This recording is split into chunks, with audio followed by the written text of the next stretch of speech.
Good morning, Raices team, and good morning, commissioners. I'm going to wait for another minute or so that all of our commissioners are with us, and then we're going to go ahead and jump in.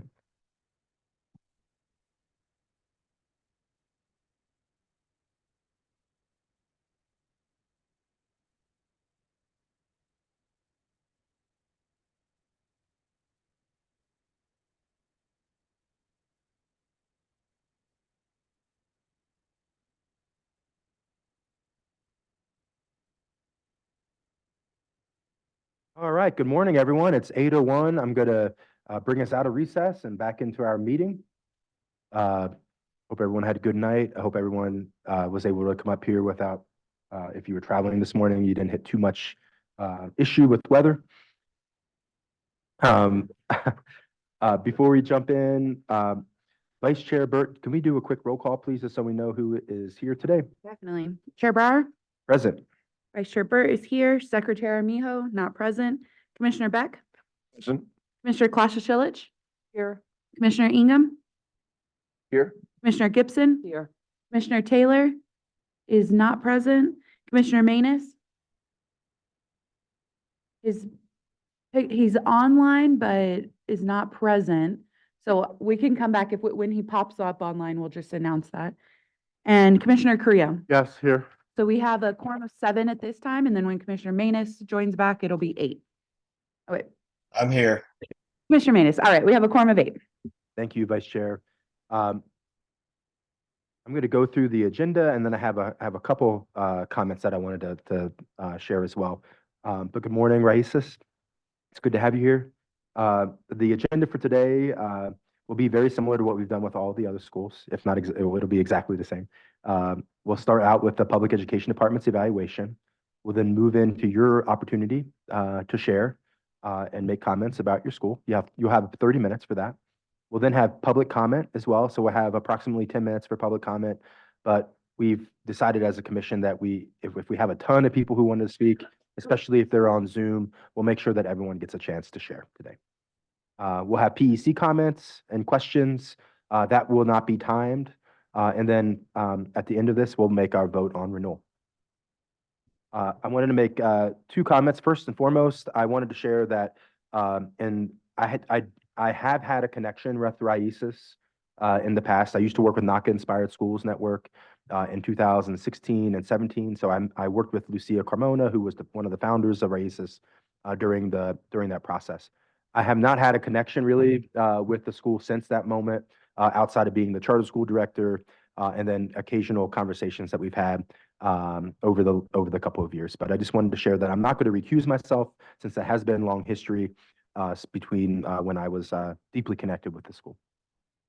The other thing I wanted to share, Commission, I think as we, and I may mention this again when it's for our PEC comments, but since it's fresh in my mind, I wanted to share that when we move into our conversations with our schools and we ask questions, we have been asking a lot of questions around special education, which is good, but I also want to make sure that we are protecting our students and we're not getting to the point of saying, like, how many students have this? How many students have that? Because that really worries me a little bit, especially in schools that are very small, that we start to identify students. And so ask questions, but I want us to be really cognizant of not asking how many students have this specific ability, so that we can just be really just good stewards of our students. That makes sense? Thank you very much. And with that, I'm going to pass the mic to CSD Director Chavez, or whoever is going to speak on behalf of the school. Good morning, Chair Brower, Commissioners. Welcome, Raices. Actually, I am turning it over to Deputy Director Bridget Russell to provide the PED evaluation of the school. Good morning, Mr. Chair and Commissioners. Raices Del Saber Xinachtli Community School is here for its first renewal after opening in fall 2019. I was pleased to participate in the site visit, which took place on October 10th with Lucy Valenzuela as lead and Cheryl Rowe on the team, and Director Chavez for a portion of the day. The school's trilingual English, Spanish, and Nahuatl, I always have difficulty pronouncing that, interdisciplinary program is well designed and implemented with fidelity and a clearly demonstrated concern for student learning and the well-being of the whole child. The school provides a welcoming, nurturing environment with attention to social emotional learning. Both parents and students in focus groups at the site visit expressed satisfaction with the school and the direction it's going.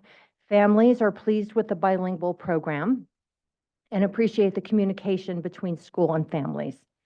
Family involvement at the school is robust and participation is strong in the Concilio de Padres, the PTA, where families see monthly reports and presentations from the school, and family input is sought by the head administrator and the governing board.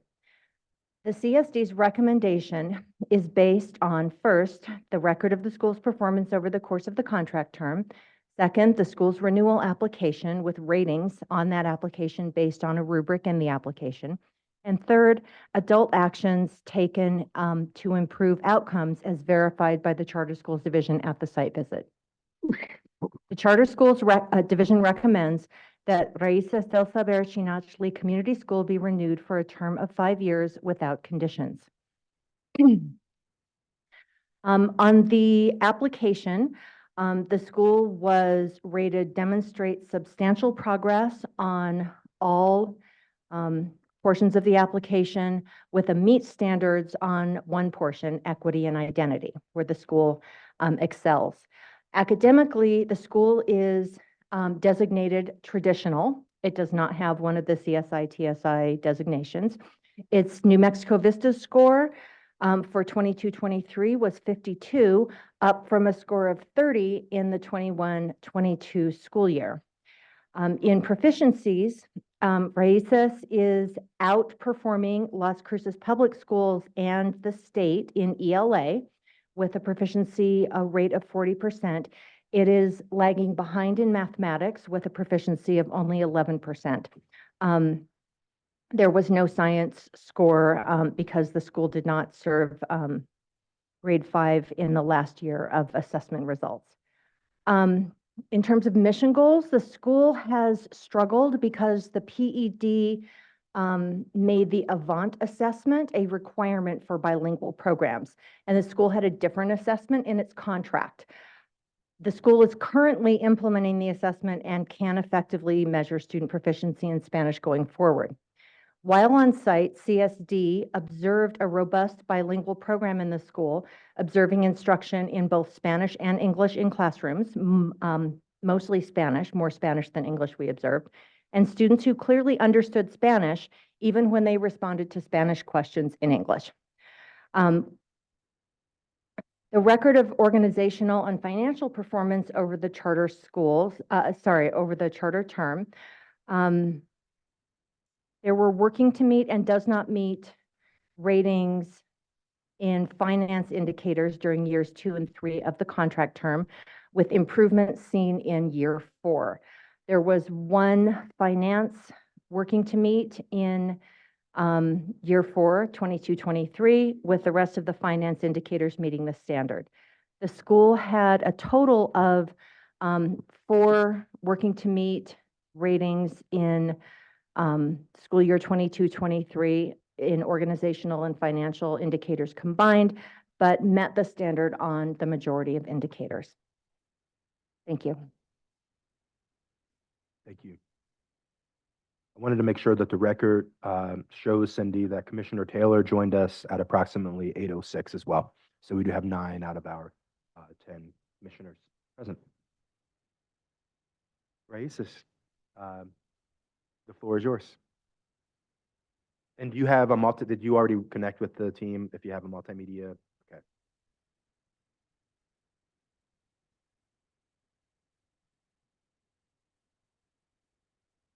And as we move in, I think you all know this probably, but if you don't mind stating your name and then spelling it for the court records, you don't have to spell your name every time that you speak, but when you do speak, just share like your first name. This is Maria again, so just so we have that on the record. Good morning, everyone. My name is Maria Arteaga, Maria Artiaga, and we're here to present to you on behalf of Raices Del Saber Xinachtli Community School.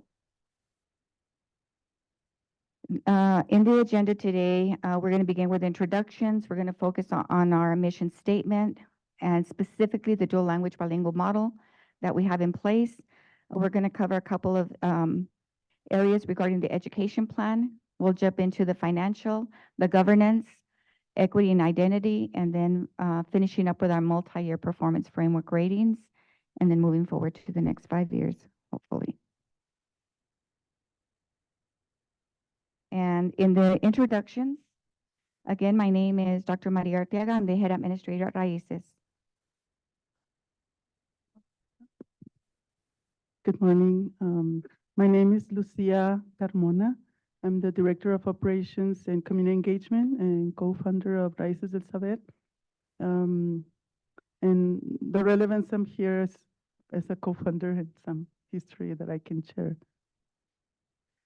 Lucia, L-U-C-I-A, Carmona, C-A-R-M-O-N-A. Good morning, everyone. My name is Alessa Ibanez, A-L-E-S-S-A-I-B-A-N-E-Z, and I'm a third grade teacher at Raices Del Saber, and this is my second year teaching. Good morning. My name is Terrence Hester, T-E-R-R-A-N-C-E-H-E-S-T-E-R. I'm the business manager on record for Raices. Good morning, everybody. My name is Raul Aldair Marquez. I'm the governing board chair, R-A-U-L-A-L-D-A-I-R-M-A-R-Q-U-E-Z. And there will be one more member joining us shortly. It will be Derek White, but he will introduce himself when it's his turn. Thank you. I'm going to talk a little bit about our mission statement, which for us is our beacon, the guidance daily base. Actually, the leadership team decided to have in each classroom a poster with a mission statement to be sure how we use as a guidance and never forget how is our child center, how the cultural relevance responsive is key for the school. One of the pillars in the mission is biliterate, bilingual, the 90-10 model. Students, even if they don't speak Spanish at the beginning, they've been introduced. Sometimes parents scare about that 90% of Spanish at the kindergarten not knowing Spanish. And down the road now we hear more and more families that are engaged and they love the program. The other part of the cultural relevance using the Mesoamerican concepts as a tool of ancestral knowledge. And this is really wonderful to address the social emotional, the community building, and learning from the background. And the teachers always use that model to regardless the background of each student and family. If there's some more questions, I'll be. Oh, sorry. You want to just put it up here with us? Good morning, everybody. I'm so sorry for being late. My name is Derek White. I'm the director of the School Design Fellowship with the NACA Inspired Schools Network. Derek, could you go ahead and spell your name for our court record as well, please? It is D-E-R-R-I-C-K-W-H-I-T-E. Thank you. Under the education plan, we're going to be addressing the curriculums, specifically starting with the Xinachtli curriculum. In just a bit, we will do a video. We'll be moving into numeracy, literacy, and then our evaluations. Alyssa will be sharing briefly about the numeracy and literacy programs, and then I will also be incorporating currently Benchmark, which is our literacy program, the English component. In Spanish, it's Adelante, and for literacy, Bridges. And then later on, I will be addressing the section of the evaluations to pre-IPT, as it was mentioned previously, where the school began, and then moving on to Avant, and then iStation.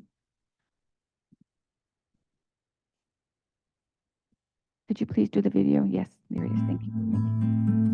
Cuando la luna canta, cuando la luna canta, cuando la luna canta, en tu corazón, en tu corazón.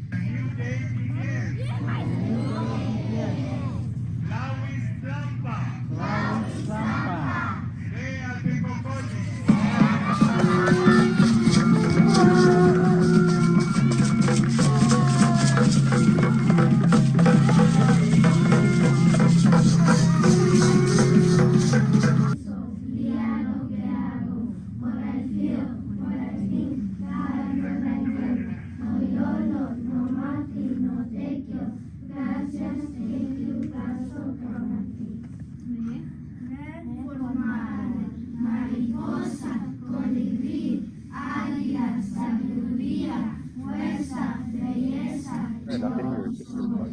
dialogue.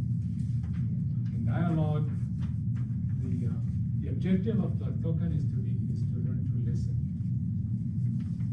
And then second, speak. Gracias a la vida que me ha dado tanto, me dio dos luceros que cuando los abro, perfecto distingo lo negro del blanco y en el alto cielo su fondo estrellado y en las multitudes al hombre que yo amo. Gracias a la vida que me ha dado tanto, me ha dado el sonido y el abecedario con él las palabras que pienso y declaro. Madre, amigo, hermano y luz alumbrando la ruta del alma del que estoy amando.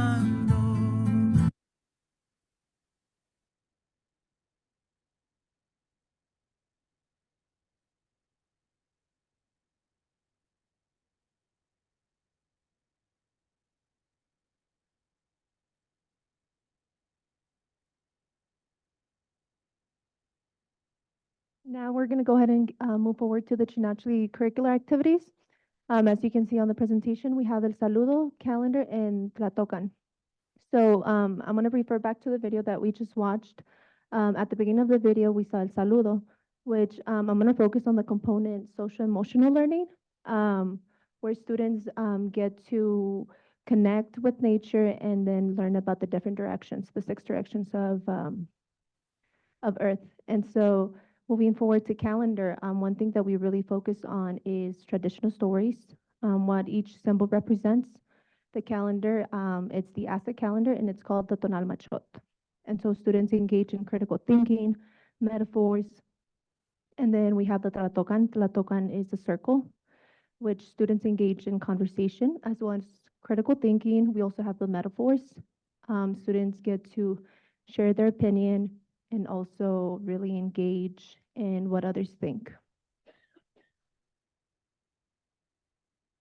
Then we have the math block. So the math block is divided into 4 parts: the number talks, the whole group math lesson, the learning station, and the whole class dialogue. So I'm going to really focus on the learning station, the centers, which is, I'm going to be talking about my classroom. So in my classroom, we engage in different centers where we focus on Xinachtli, the different numbers that we could convert from the Western calendar to the Tonal Machot and what they look like, as well as word problems, as well as hands-on activities, math games that students can engage to. And then we have the literacy development. So we have the balanced literacy program, which is divided into 5 parts. We have the reader's workshop, the interactive read aloud, the shared reading, the writer's workshop, and the word study. I'm going to be speaking in more about the shared reading. In my class, we do a lot of shared reading, which we focus on whole group discussion, we focus on small group, and then we focus on individual learning. Here, students, we get to engage in different passages. We also connected to Xinachtli and the different stories or ancestral stories that we share during Tlatocan. And so students get to learn from each other. We get to learn as a class. We get to engage in discussion and really dive deep into the passages, the critical thinking, and all that. In unstructured literacy instruction, we have begun to focus more on explicit instruction. I will be talking a little bit more about a literacy coach that we have, but under that section, I wanted to highlight letters. All the teachers K4 have been participating in letters, and we actually have one teacher who has finalized the completion and has the certificate. And I myself, when I was in early childhood, I participated in letters, but now serving K5, I also am enrolled in letters program, learning about that. We also use the Hegarty and in explicit instruction to target the learning of children, the literacy, language development, oral language development, written language. So we do all of that. Under the curriculums, with explicit instruction, again, I mentioned it earlier that we use benchmark for English, Adelante Spanish, and numeracy. Under the evaluation part, the first 2 years, it is my understanding, of course, they did do the pre-IPT, and then the state again moved to Avant. As a matter of fact, Alyssa here, she supports us as the coordinator to implement all the state requirements as far as evaluations. We meet, we look at assessments to see where the students fall. And then moving on to iStation, that's another requirement that we fulfill. Initially, students were assessing and analyzing their own data, but coming on board, what we start doing is looking at it grade level wise. Where are the students, where are they falling, what can we do? And using also as iStation as a tool, and there's other components within iStation to help with the instructional piece of the program. Under the Xinachtli framework, they did have several components to assess students what they wanted to know. But this year, we've been looking at an actual rubric, knowing from kindergarten to 5th grade, what areas of the Xinachtli curriculum do students need to learn as they progress from year to year. And hopefully we'll be able to implement that as part of our framework. And looking more at the academic framework, 21-22 as indicated, we're traditional, scoring a 30 this past year was the 22-23 school year. It was in Vista's 52 designation traditional. In looking to the right, under the ELA Raices, the students are doing extremely well. But again, we don't stop there. We have to continue to focus the areas of need to continue supporting them in those areas. And in math, we are, especially in the growth area and in the proficiency, we are falling behind as comparison to the Las Cruces Public Schools and the average of the state of New Mexico. Growth, it's -3.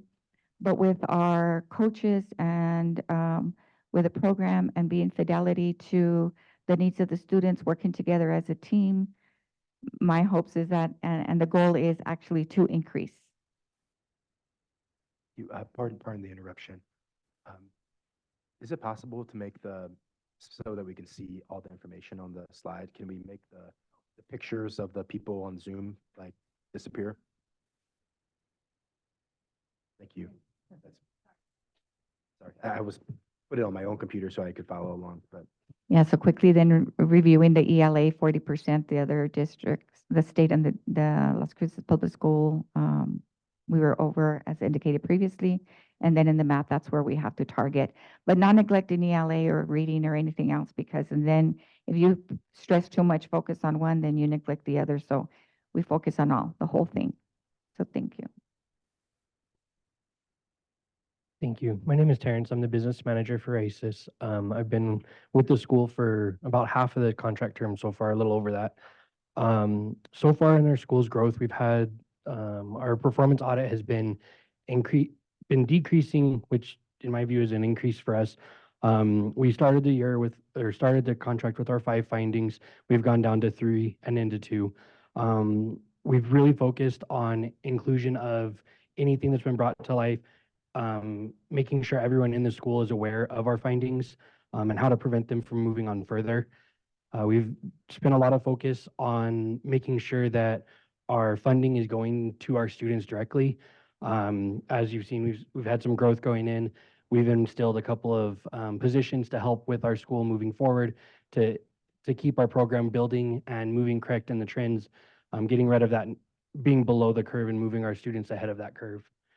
And then just again with our past audits and our current audit and moving forward in the future, as we get anything brought to light, we're taking it on as a team, starting with business manager, head administrator, our office team, down to our teachers, to make sure that everyone's aware of what findings were caused by and how we can prevent them moving forward and growing with those.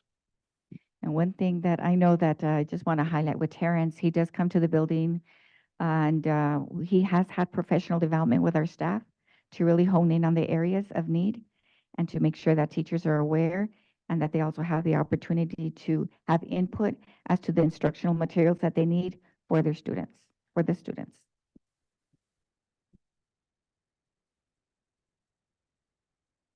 Good morning. Thank you. My name is, again, Raul Aldair Marquez. I'm the governing board chair.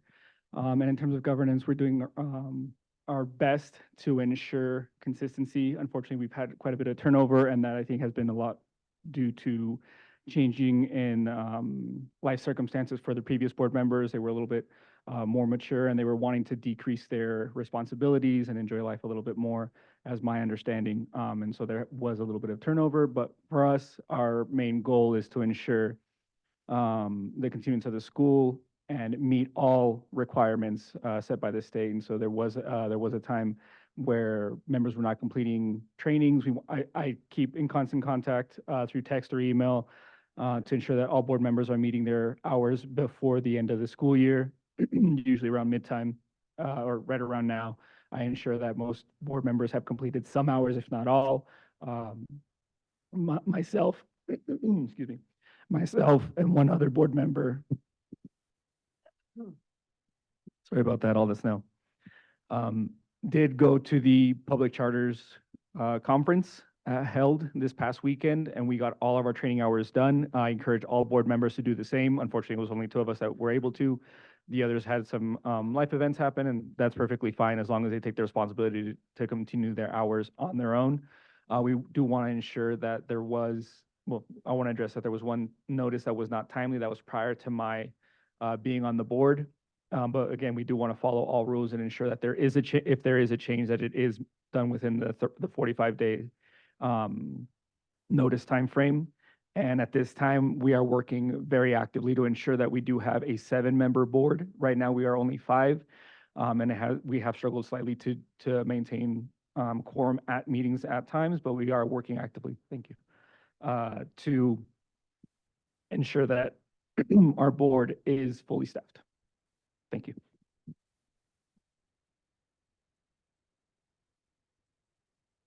With the equity identity, I will tie this to the community school framework. We are in the phased out from the grant from community school, the only charter school in Las Cruces working on this way. However, our foundation started as a community-led. That's why it wasn't so difficult for us to qualify as a community school, having parents, partners, founding the school, and parents as equal partners working on the design of where we go to address in a holistic way the needs of our students. And that's why when the equity, the Jesse Martinez came in, and then the requirement to have every district or charter school on equity, it wasn't again difficult for us to engage parents and partners to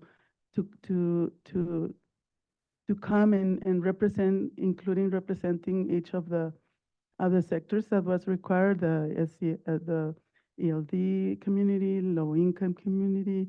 Even we have some LGBTQ parents that are represented there. It's not on the list.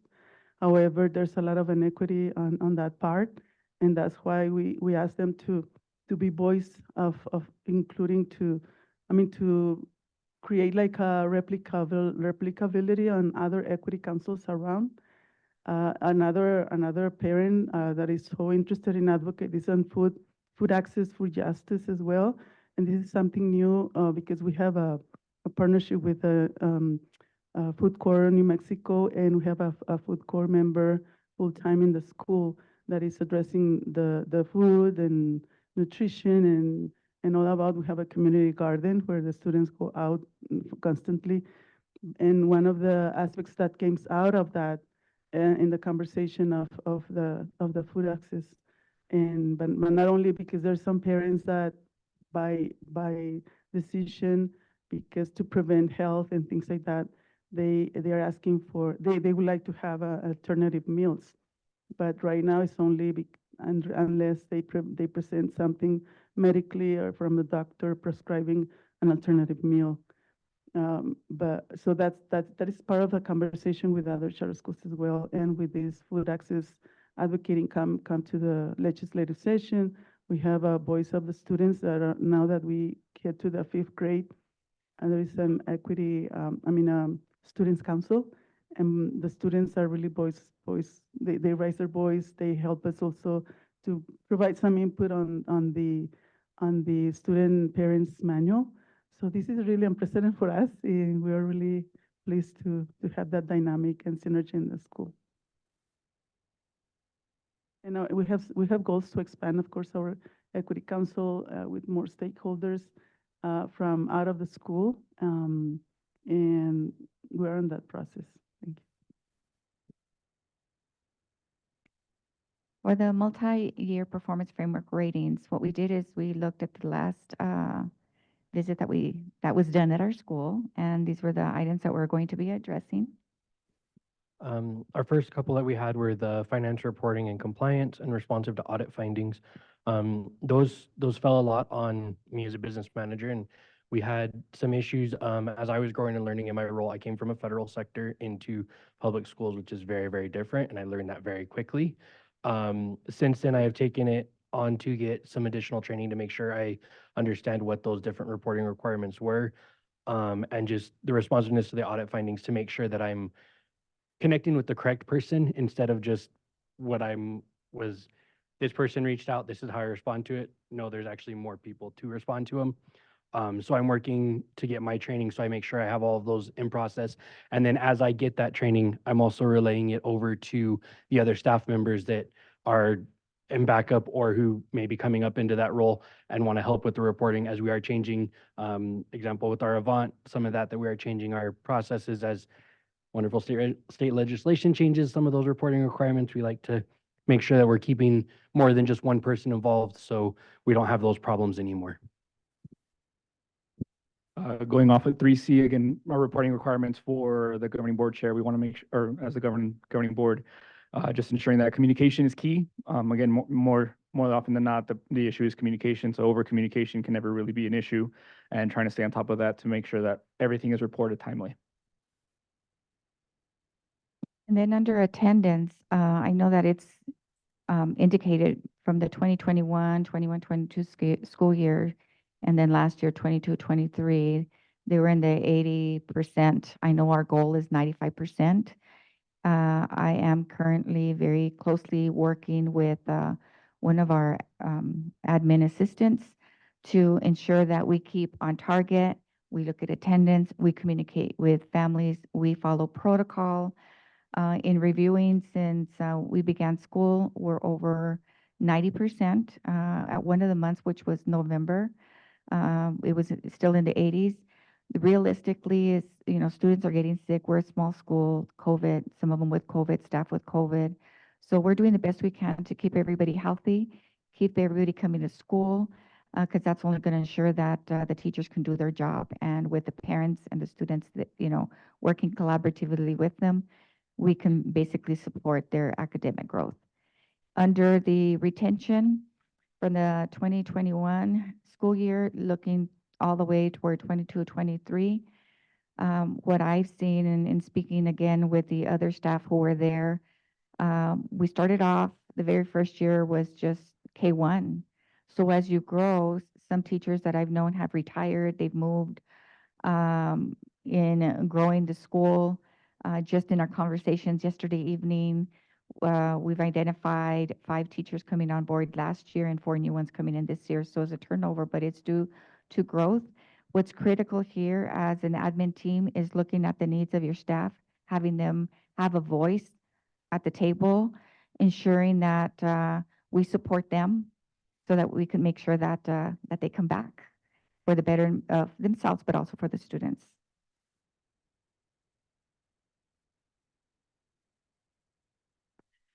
Under the plan for the next 5 years, here are some of our goals. Under the instructional support, this year we have an MLSS coach, really supporting our teachers under professional development.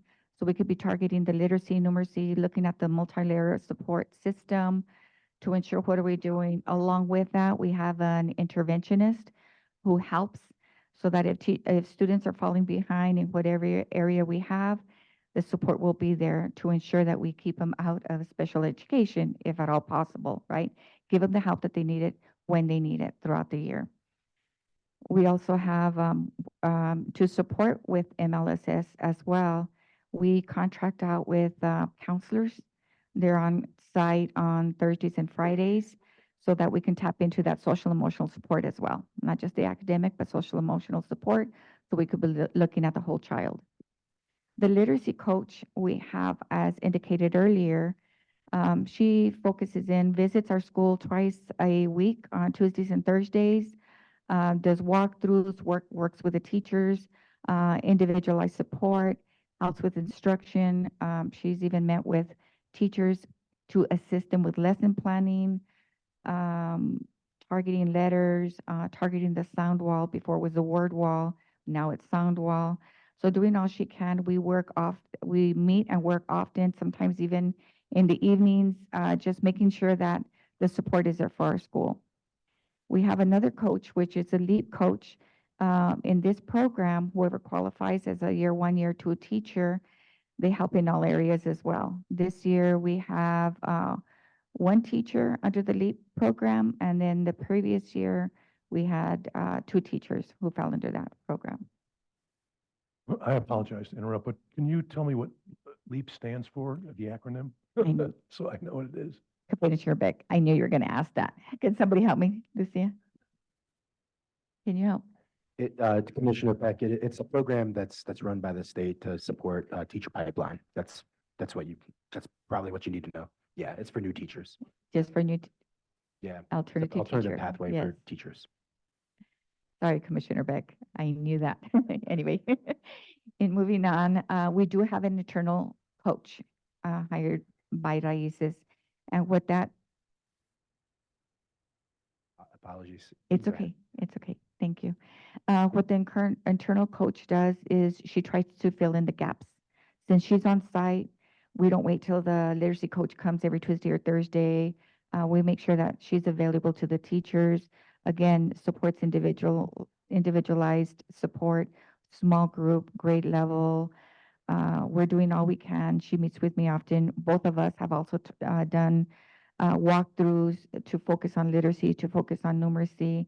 And all these coaches, they're a great addition and support to me, because when they see me, of course, I remember my years as a teacher. You see the administrator, and you're always thinking evaluation, evaluation. But for them, it's more one-on-one. Here we are here to help, so we do that. Under the curriculum support, we do have one of our founders, Mr. Aceves, who has done Xinachtli, and on the video that we saw earlier this year, he comes in and he supports the teachers so that they can understand the mission of Xinachtli and give examples. He shares planning, stories. He does a lot for the school. Under the math PD, we have had iStation, Bridges, Benchmark. Actually, we already have some scheduled for January. iStation, we have an amazing person connection with iStation that anytime we call or email, they're there always to help. So to analyze the data, as indicated earlier, teachers were doing that on their own. What we're trying to do is pull them away from that so that we can learn from each other. And under the portfolios, that's one thing that we're going to be moving into, is having portfolios so students can also celebrate the good work that they do and put it there when they share with parents. I'm going to go ahead and pass it to Derek. Good morning, commissioners, and again, apologies for being late. Raices is one of the schools that has been involved with the Growing Together Fellowship through the NACA Inspired Schools Network over the last 1.5 years. Internally, we were doing a lot of work to look at where our school missions were at. And we found that organically, all of our school missions include an aspect around being community-led, around having holistically well students who are secure in their identities and prepared academically for whatever it is that's going to come after their transition into whether it be the real world or into their next school. The work we've been doing around that is especially important because those original community missions were community-led and they were based off of the needs of the community members. So working collaboratively with Raices staff working collaboratively with their communities to develop graduate profiles and capstones. And in our estimation of what that looks like is we're trying to provide a really clear vision of what it looks like for a young person to have these skills when they are moving on to the next level and they're leaving the doors of Raices. The capstone becomes the framework and the scaffolding to enable our students to be able to get to that point. So building in the curriculum, building in the supports, building in the philosophies of the school, which is rooted in the Xinachtli philosophy. So really providing a localized opportunity for community members to have a lot of control over their school, to make sure that they're being provided with the skills, the knowledge, the resources, the dispositions that they want in their future community members. Raices has done such a fantastic job in being a part of our fellowship, and they're consistently one of the communities and one of the schools that I point to when I talk about things that are going really, really well in terms of how they're quantifying qualitative data. And so specifically, they have a program where they recognize students on a regular basis, and they call it TIAWIs. And I can't remember the acronym for Raices, if somebody could help me with that. So the R means respectful, A, awareness, and then we have initiative, community, engagement, and serenity. So these are the five. And so I've been down at the campus in Las Cruces a couple of times, and it's just the cutest thing when you see a young person come in and they say, I've got a Tiawi, I've got a Tiawi. And they sit and they talk about what it meant to them, what they were observed doing in the classroom, how that value corresponds back to the school, and what it means to them to be evaluated in that way, or, you know, obviously in language that's familiar with the student. But since then, since the beginning of the Growing Together Fellowship, Dr. Artiaga has started tracking these things to see where the certain elements are being awarded more, which teachers are awarding them the most, and trying to figure out a way to make them equitable across the board, so all students are being exposed to these values that have been professed by the community. And I just wanted to take that little bit of time to talk about that.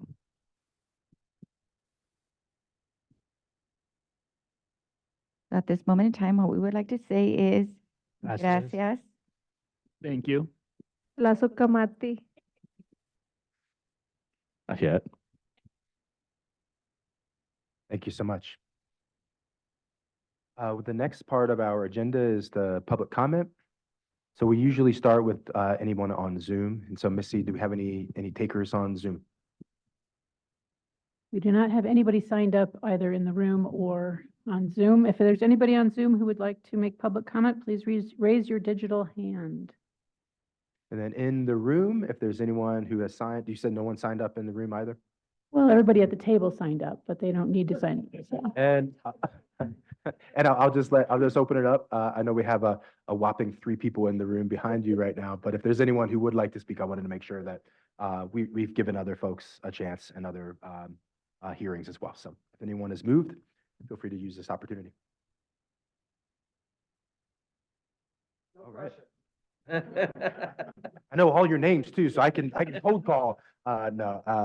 Let's move on to the PEC questions and comments. And again, I just want us to ensure that we are just cognizant about especially the special education one, and I understand the spirit behind it, but I just want to make sure that when we ask questions and when you all answer questions, especially around specific student subgroups, that we're just cognizant of not identifying individual students, since you all are still 114 students big. Commissioner Creo, I think I saw your hand first, and then Commissioner Gibson. Commissioner Gibson, I apologize. He never looks my way first. I'm like Zoolander. I always turn left, so it's not my fault. It's just the way it is. Yeah, Commissioner Gibson, then Commissioner Creo. So good morning. Thank you. It's good to see you all. And if folks haven't had an opportunity to come to this campus, you really need to come down for several reasons. To see the campus that they're actually working on, to understand the challenges of that campus, appreciating the fact that it exists. And that was a big lift, but it's a challenging facility that they are dealing with. But the students thrive in that setting, and that's somewhat remarkable.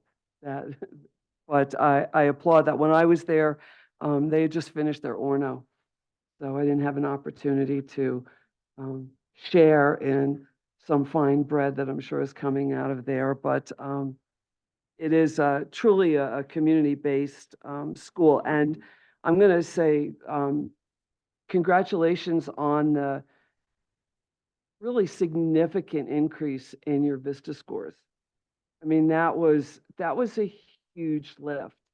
And going to pair that with, we're in the process of looking at indicators of distress for schools so that hopefully we can identify where we can offer support before it gets too bad. And I'm going to say that 3 of those indicators exist in the framework of this report, because we look at governance council changes, we look at teacher retention, so that, and, you know, attendance to some extent. In a school that's only 5 years old, you've had almost a complete turnover of your governance council. And I also acknowledge the fact that because it's a small school, 1 or 2 teachers leaving dramatically affects that retention percentage. It does, but it is concerning because there was a big turnover in teaching staff in one particular year. So when you look at governance council changes, and then you look at, there was a massive shift in the in teaching staff. It's a little concerning, but yet your score improved.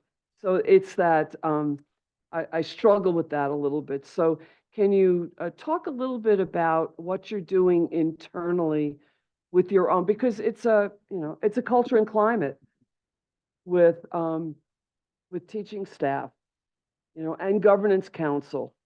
If there's, I get, people have lives, and these aren't things that you're going to commit to for, the rest of your life. But when there's that huge a change, to me, there's you're a school that's grounded in culture. And to me, that's, to me, it's an indication that there's a culture and climate concern that exists within there. Commissioner Gibson, one of the things that I noticed, I was hired in mid-January of this year. The teachers, again, always trying to focus and target on the students. One of the things that I noticed almost immediately is the teachers were going to work at 7:30 in the morning, leaving at 3:30 in the afternoon. Students started arriving at 7:30 in the morning, and they went to the after-school program at 3:30. There was very little time for teachers to plan, to get together. So this year, we moved the hours of instruction to end at 2:45 to give teachers ample time to get together still after school hours, meet with parents, or plan for the following day, gather additional information. And that's right, you're looking at the community and making sure that teachers also have a voice, students have a voice, parents have a voice, but that they get the support that they need when they need it. Not, let's just wait till a Friday when they go home half a day so we can wait towards the end of the week to support them. We need to give them the support that they need when they need it. So that's one of the things that we changed. Another thing, and I know Lucia can highlight the after-school program a little bit, it's merging and bringing those staff who teach the children after school to combine and collaborate with the teachers who are there during the day. That way it's seamless, the transition is seamless. We celebrate. We've had potlucks. As a matter of fact, this Friday we're having a potluck for all staff, which it's all staff from there. We even invite some subs who have been there more than one time and are there often. Invite them as well. It's about celebrating the people who are there and all the hard work that they're doing for the students. You want to highlight after school? For the record, We've been able to provide since day one a free after-school program up to 5:36, ending the day. And Fridays, the early release at 3:34, in partnership with NISN, 21st Century, Families and Youth Incorporated. We provide a meal, free meal. We qualify to provide free meals all day, actually.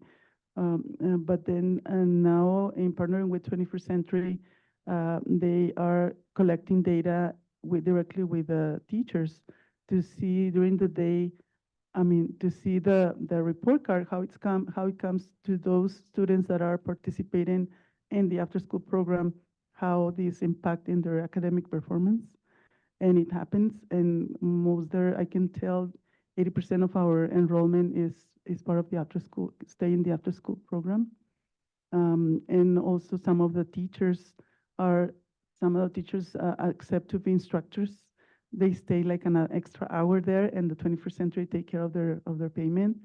And this is like something creative, different, like carpenter, the third teacher provide carpenter, another science, STEM class, depending their inclination they have. We have another one who provide like art crafts and things, creative things. And this is kind of providing more expansion for the students, for the teachers. That is part of the. I'll add one more thing before Mr. Marcus responds. Thinking about the culture itself for staff, I am also participating in leadership committee with the IDEL SWIFT program. And part of the committee that I formed was to get the custodian and the other person who helps with the meals to give their voice. They're important, critical people on board. So it's about valuing everyone who contributes to the school. The teachers, of course, but not neglecting all the other staff members. And then thinking about Derek, what you said about Tiawis, yesterday, as we were getting ready to come, one of the admin team was giving a Tiawi to the person who works in the food services, and she goes, "I have a Tiawi for you." For me? Yes, for you. Oh gosh, and I could hear her in the other side of the office. And that's what we want to do. We want to celebrate each other, because this work with young children, it's not easy. It's hard, right? And historically, we know that teachers, they work very hard, and it's not just an 8 to 5 job. It's 7:30, and they don't even end at 5. So it's celebrating them, giving them kudos when needed, and giving them the support that is needed. And hopefully, with all of that, we can build up our retention for teachers. Thank you. Thank you, Commissioner Gibson. To address the governing board, yes, there was a lot of turnover.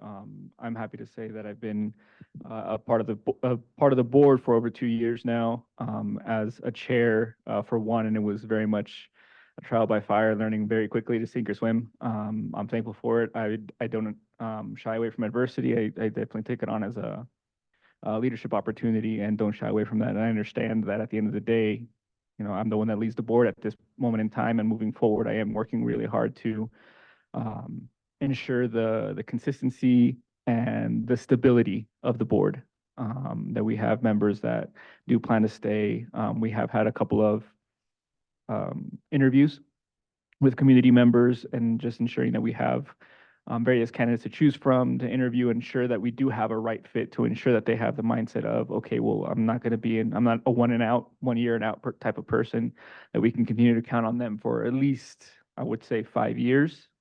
I'm not expecting anybody to sign on a dotted line or anything like that, but, ensure that we can provide the school and our new head administrator some stability that is much, much needed, and that can help the school thrive even more. Appreciate the comment that your stability helps to provide the support for the head administrator. I do respect that. I appreciate the fact that you're doing the double time for math, but your math scores are still on the lower side. And it's not always just, this is a sore subject right now in the state, but more time doesn't make better education.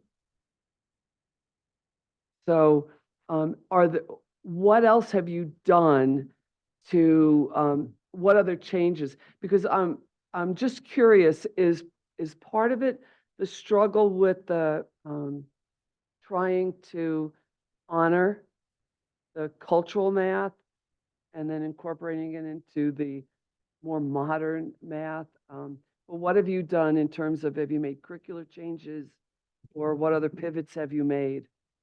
I'll speak and then I'll have Alyssa join as well as a teacher. One of the things again that we did and we're doing especially this year is looking at the whole picture, ensuring that we do support the base 10, base 20 as indicated in the mission, but looking at other components. We all know very well, and I'm one to say that when I was a student myself, you get the directions from the teacher, you got to follow it this way, but your mind is creatively thinking about alternative ways to really get to the same answer, right?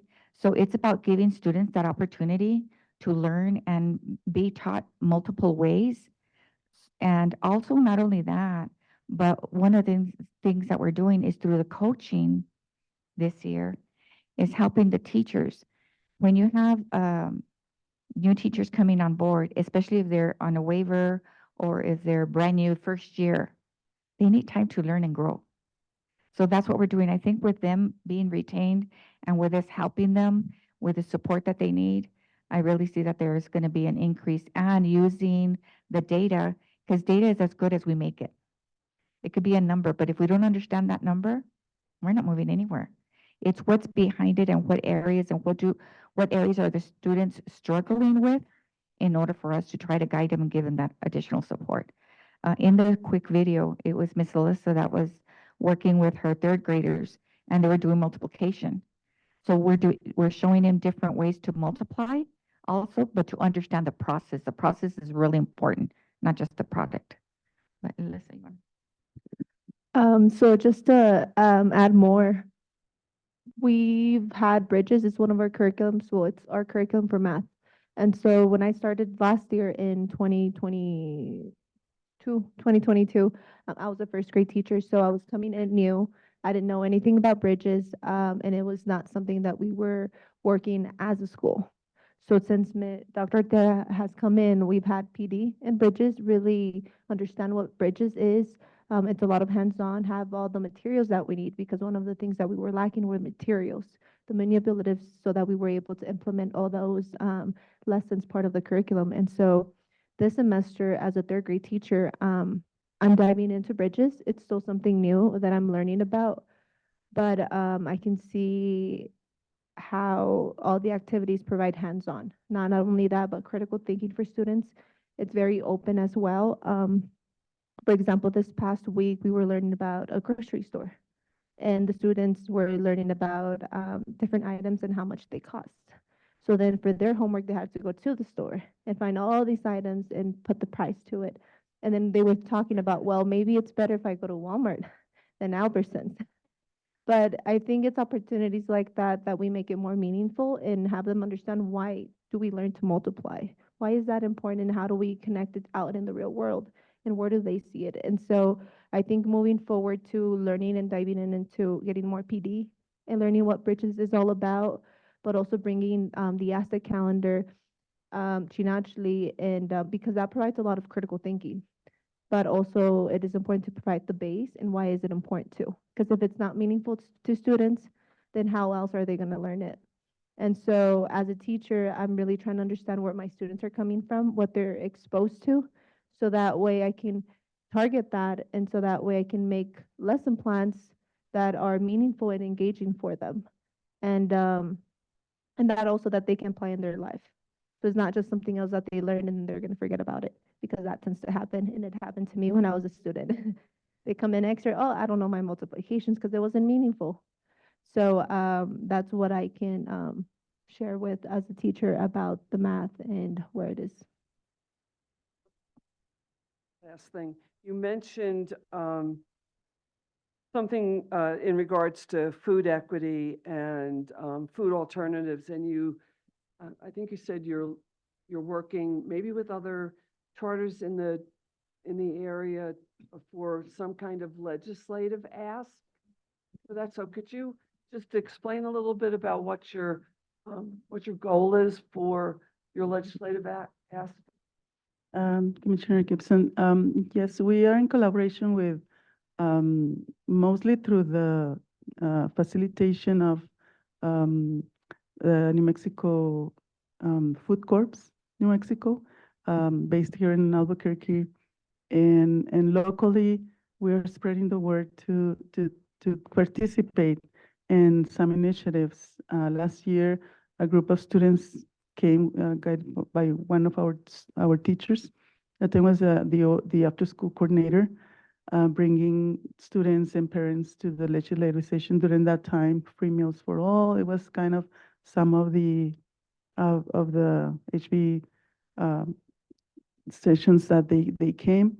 And there's some sessions that are happening locally that are attending.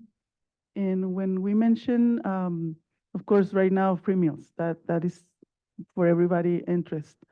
And the advocacy about the balance in or the quality in the food, that is another piece. The parents are interested, and there's some on the Equity Council. That's why they want to include in that part.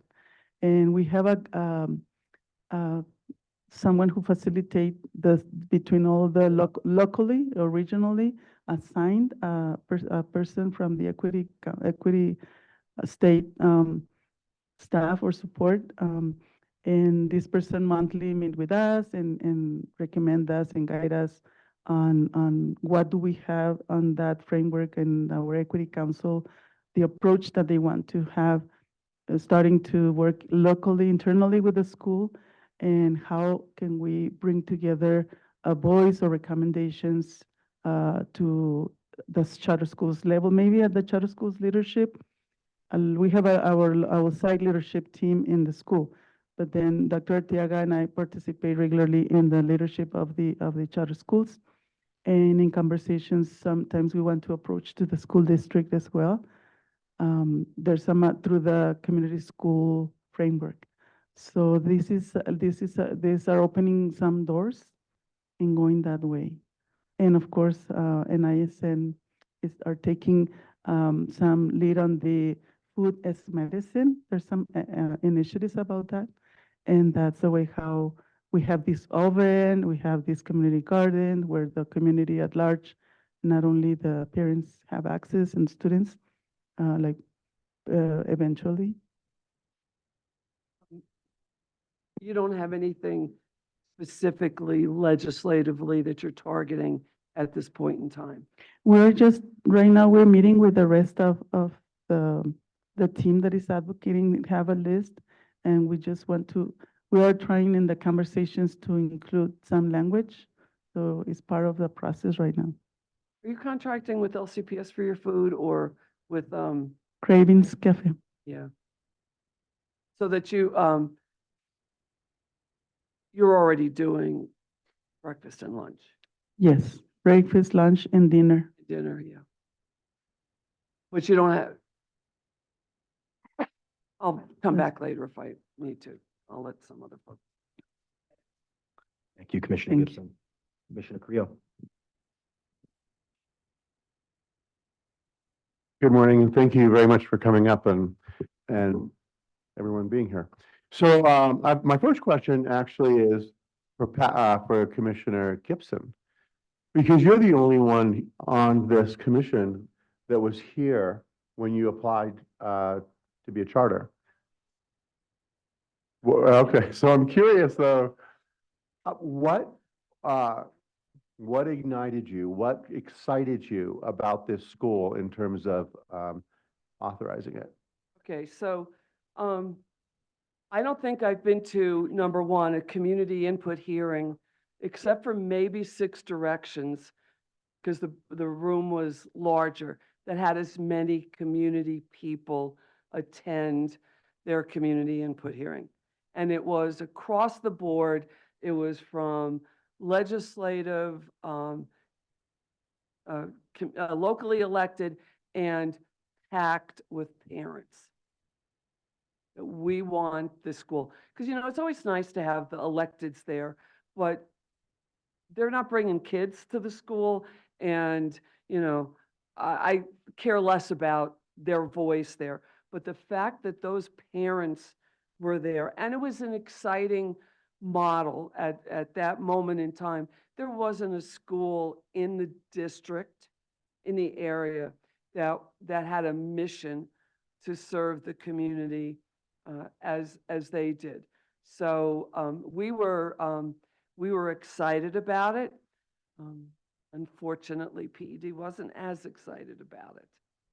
So it was, the school struggled from its inception because the commission voted to approve the application and the acting secretary chose to review our decision and overturn our decision to approve the school. So we had to file a lawsuit against the secretary at the time. And that also discounted them from any charter growth and startup money.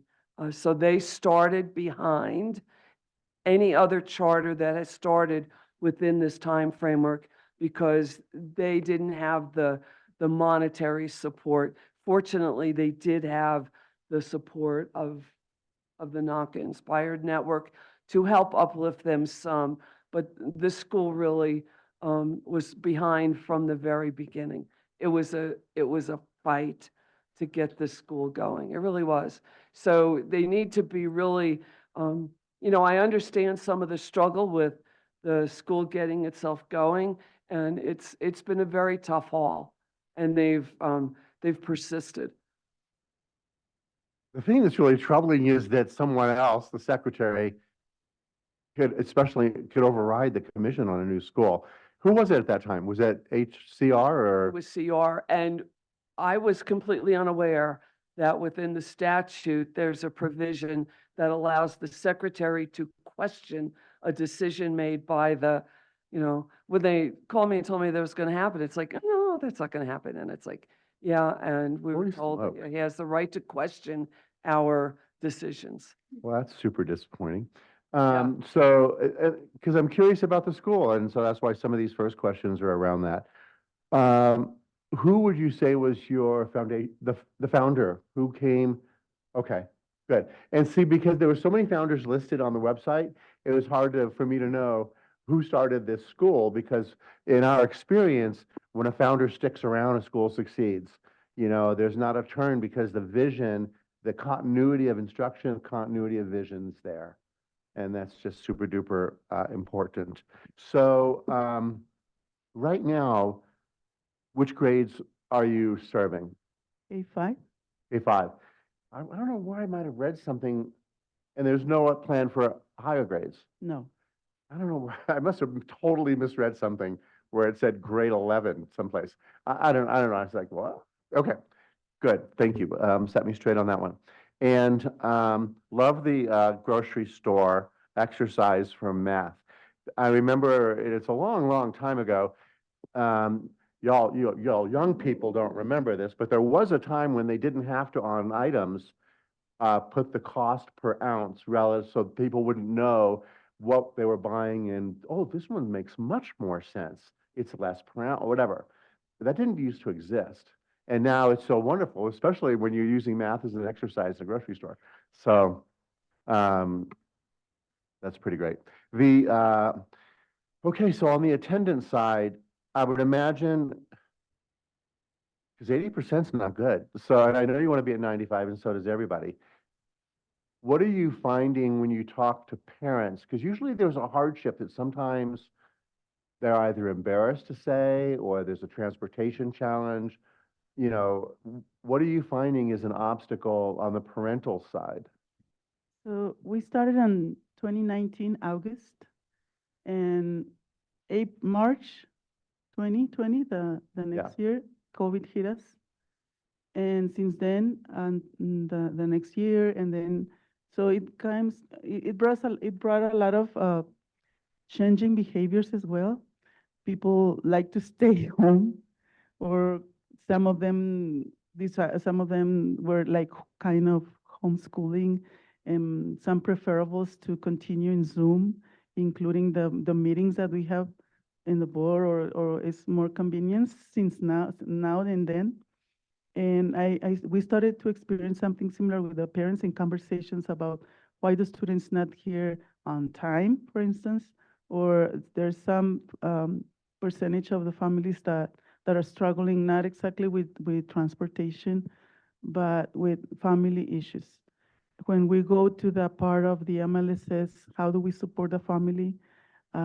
We work really close, the admin staff at the front desk about, wait a minute, it's not exactly homeless category, but it's happening how the families are struggling with a dysfunctional situation. Our population that we serve is mainly around the semi-rural area and low income, immigrant community that are in like unstable situation. And sometimes some families coming from Anthony, from Bado.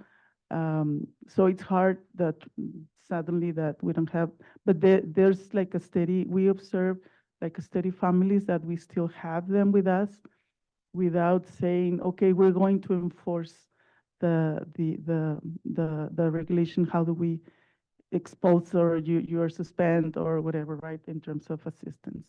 So we are working together with the Concilio de Padres, the structure we have in collaboration, and with the teacher to address more sustainable, maybe more stable with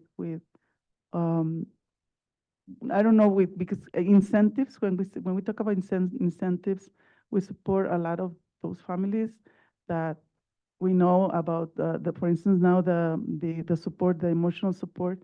We have counselors inside. We have other partners that they can go out of school as well for free. So we're in that process. But I will say this is our kind of intake about after COVID. It has like a dynamic with some families. Commissioner, real quick, sorry, another thing that we are working on, from the business aspect of it, we have started working on a lot more grant applications to support our community involvement. We've applied with like McKinney-Vento for the homeless, but we've been told that a lot of our cases don't qualify us into the McKinney-Vento program. So we began reaching out to other partners, different programs that we can address with and work with, or things like transportation issues. Because like we said, we have some of our students actually commute almost, when you look at it both ways, they're over an hour drive.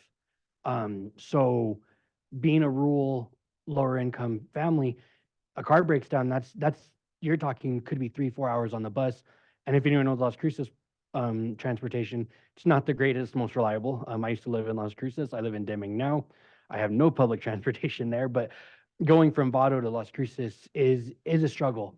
And so we're working on trying to figure out alternate methods to get some of our students that may otherwise have impact outside of what our control is, to make sure we're getting them into the classroom. And we're also working on providing options for when they're not able to come into the classroom, being able to still get them engaged with their teachers. So we've done a lot with that kind of program, making sure that they have the resources when they're at home and they can't come in to be involved with the classroom setting. Thank you. Just reminding me, curiously, is there a school that you would say that you feed into more regularly, that's kind of where kids are able to continue on the path that you've started them on? Because I'm not familiar with the area down there at all, except for one restaurant that I really loved when I went down for a soccer championship in Las Cruces. Yes. So well, I'm going to start, and Dr. Ortega, we are in this conversation with the school district as well. This idea is to bring to the parents the 5th grade, what is going to happen with them. Parents would love for us to have a continuum, but and La Academia Dolores Huerta is kind of one of alternatives.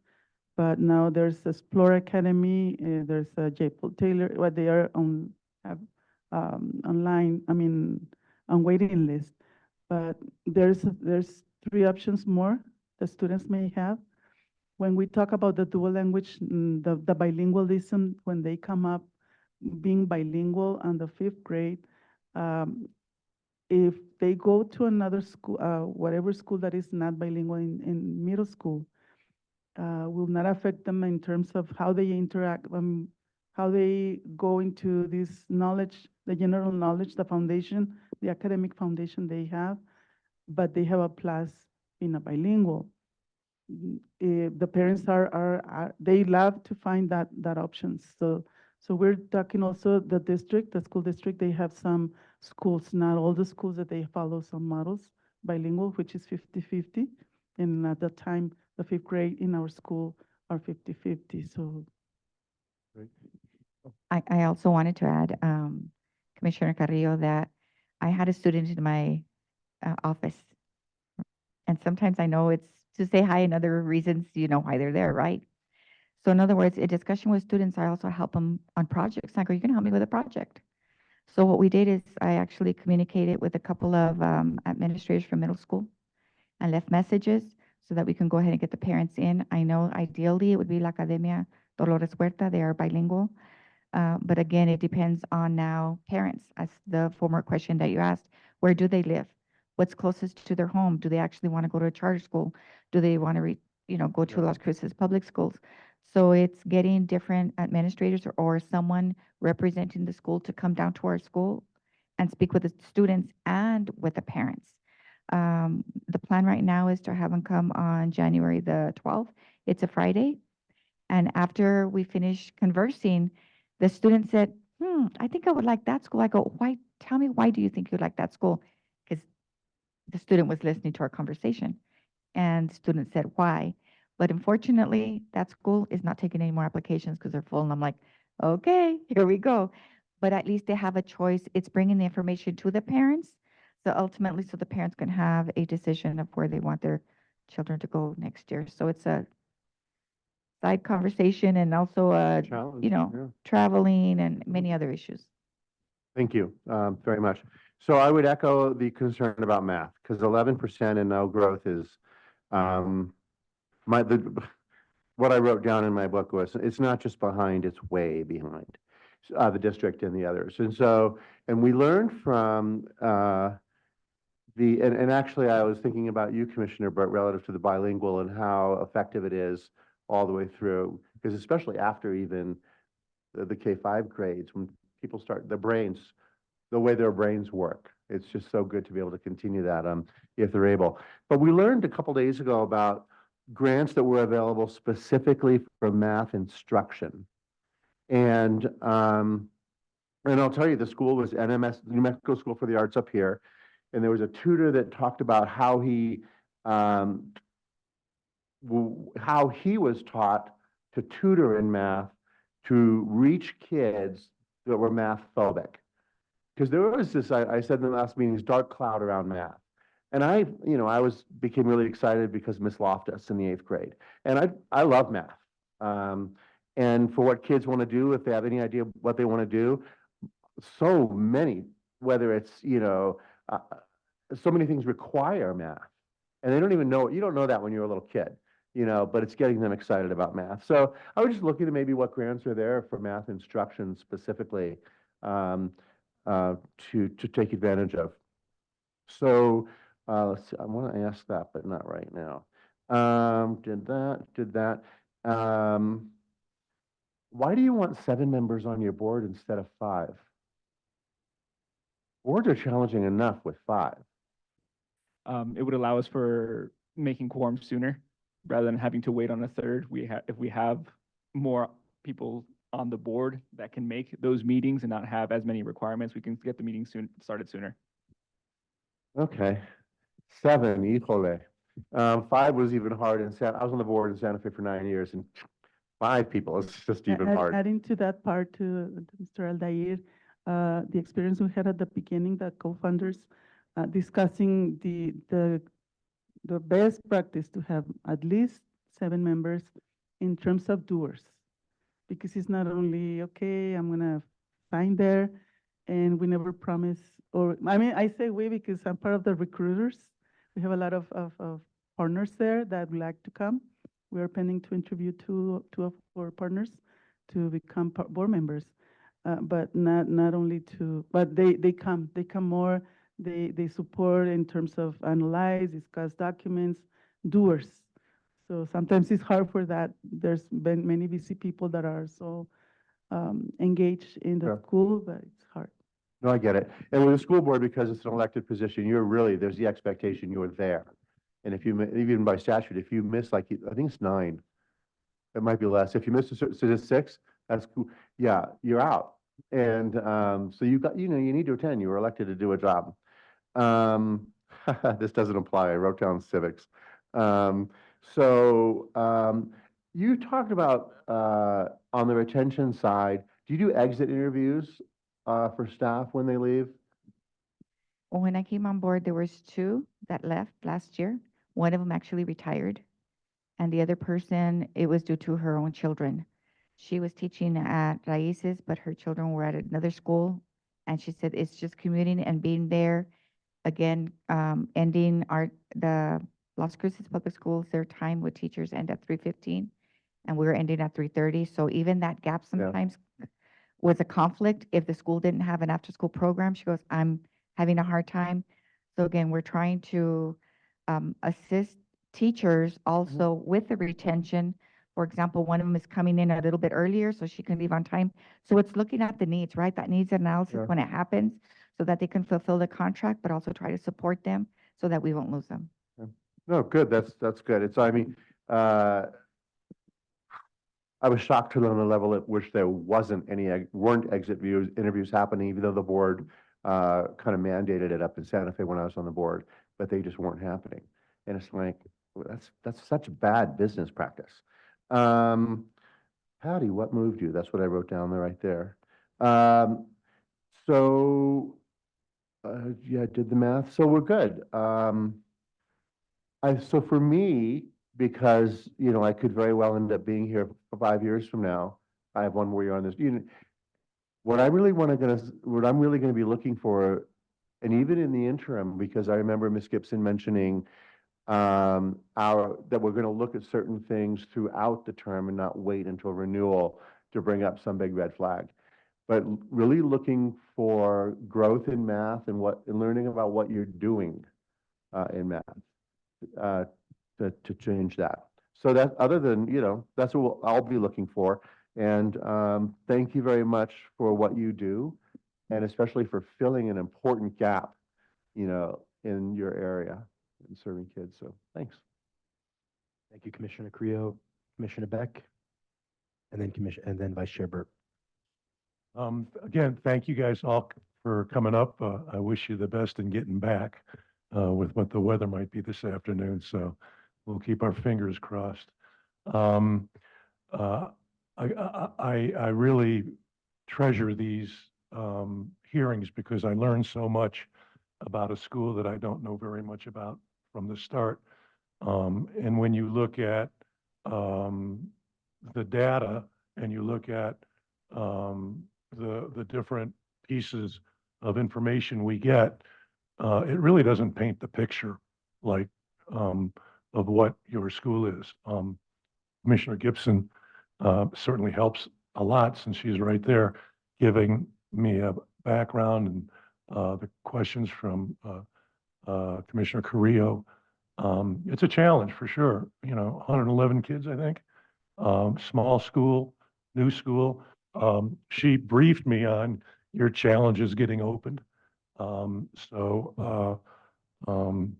That's a challenge, and you're fighting a great fight for sure. A lot of the questions have already been answered that I was looking at, specifically teacher retention, the math challenge.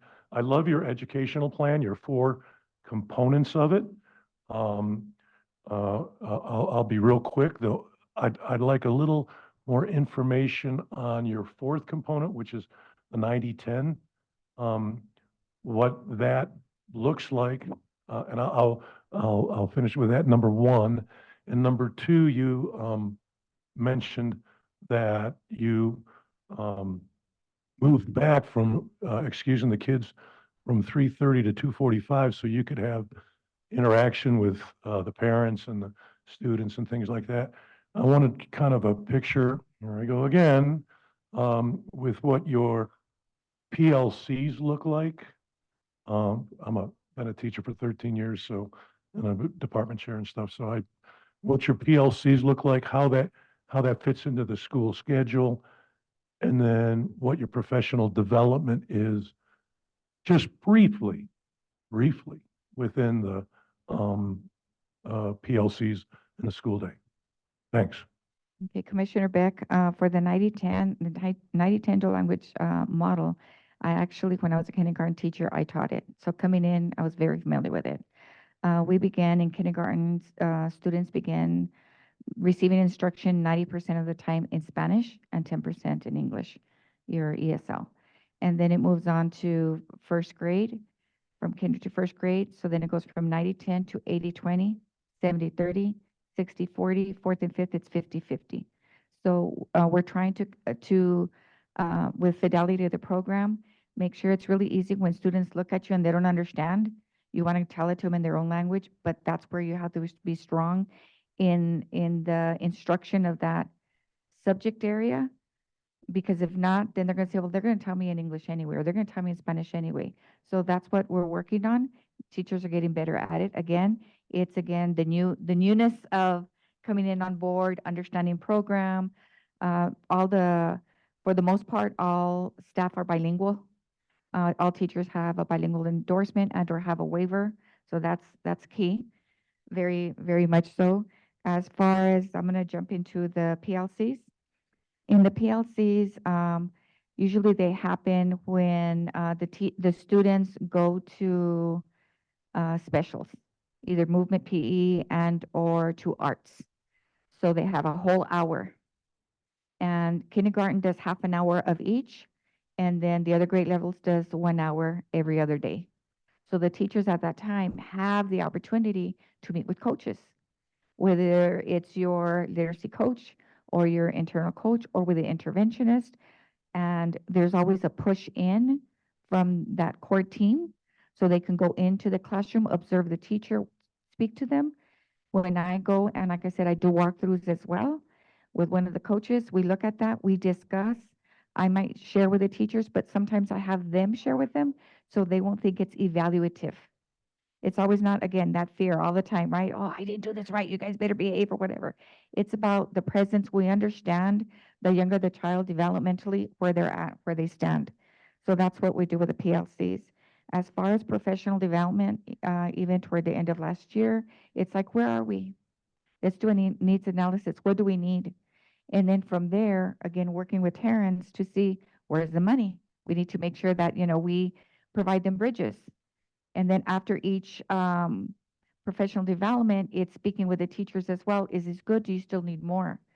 So it's giving the teachers what they need instead of just, well, I can't find the manipulatives. It's about hands-on, getting there, understanding the instruction so they can be able to deliver it appropriately to the students.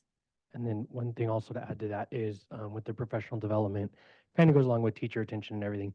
We've really tried to involve more over the last year and even the year before, getting the teachers involved when we're building our budget to include if there is any struggling areas that they feel, since they're the ones that are one-on-one in with our classrooms, in with our students. Like Ms. Abanya says, learning the new program that we're going through, whether it's state requirements or the curriculum we're using, we're really reaching out and trying to get our teachers involved and our community input meetings to really understand and make sure we have the budget built from the get-go, instead of saying, well, maybe we should have done this and now it's April, how are we going to make this work? We're making sure we're putting that as a forefront to make sure we're developing our teachers. And again, that's also helping with our retention and with our programs moving forward. Just a clarification on the PLCs, is that by grade level or is it by content level or both? It's actually, whether it's individualized per teacher, depending on whatever content they need, and or by grade level, depending on the data, to speak with the teachers. Let's look at this and let's see how we're going to move forward with supporting the students. Gotcha. So, Okay. and then when I walked in as well, like say, for example, this teacher that I think of, I mean, these little ones are like on it, dry erase boards, doing this, sharing.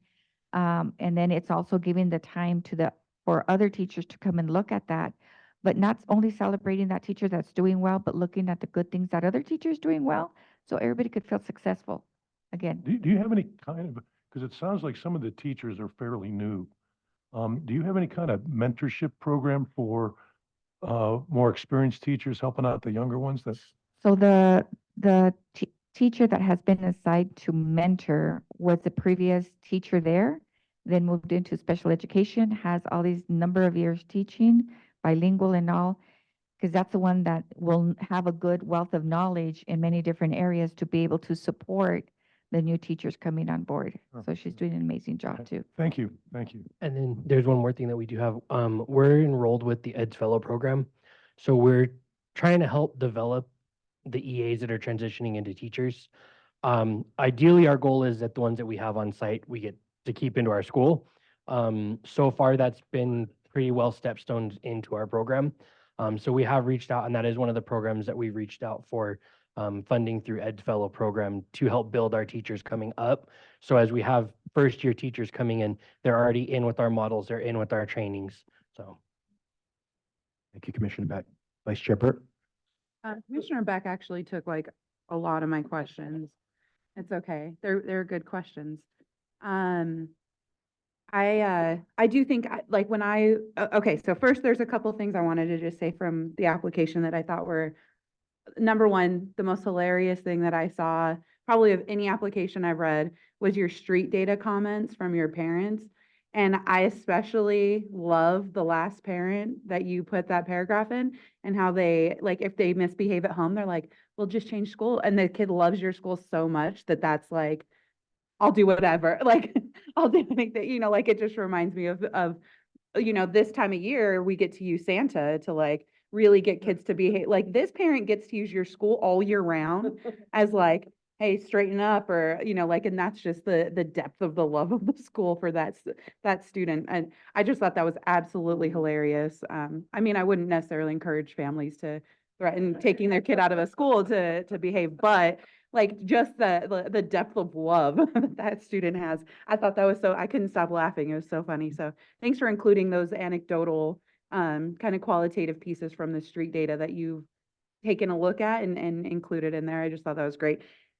I think, because this school does have so many new teachers, those were a lot of the comments I had were like that line that Commissioner Beck had of really having like coaching being the culture, right? Like it's like that's just, so I do think that that's something your school, especially if that's kind of the trajectory of like bringing in new teachers and training them up, and bringing in new teachers, training them up, like that has to become the culture of the school, and teacher training and coaching needs to be like a really top priority. So it made me happy that it's being prioritized in the finances with the governing board, right? Like looking at that. I do think sometimes when I noticed when I looked at your iStation data that you provided, it doesn't look like you're getting the kind of growth that you're wanting when you're looking at that.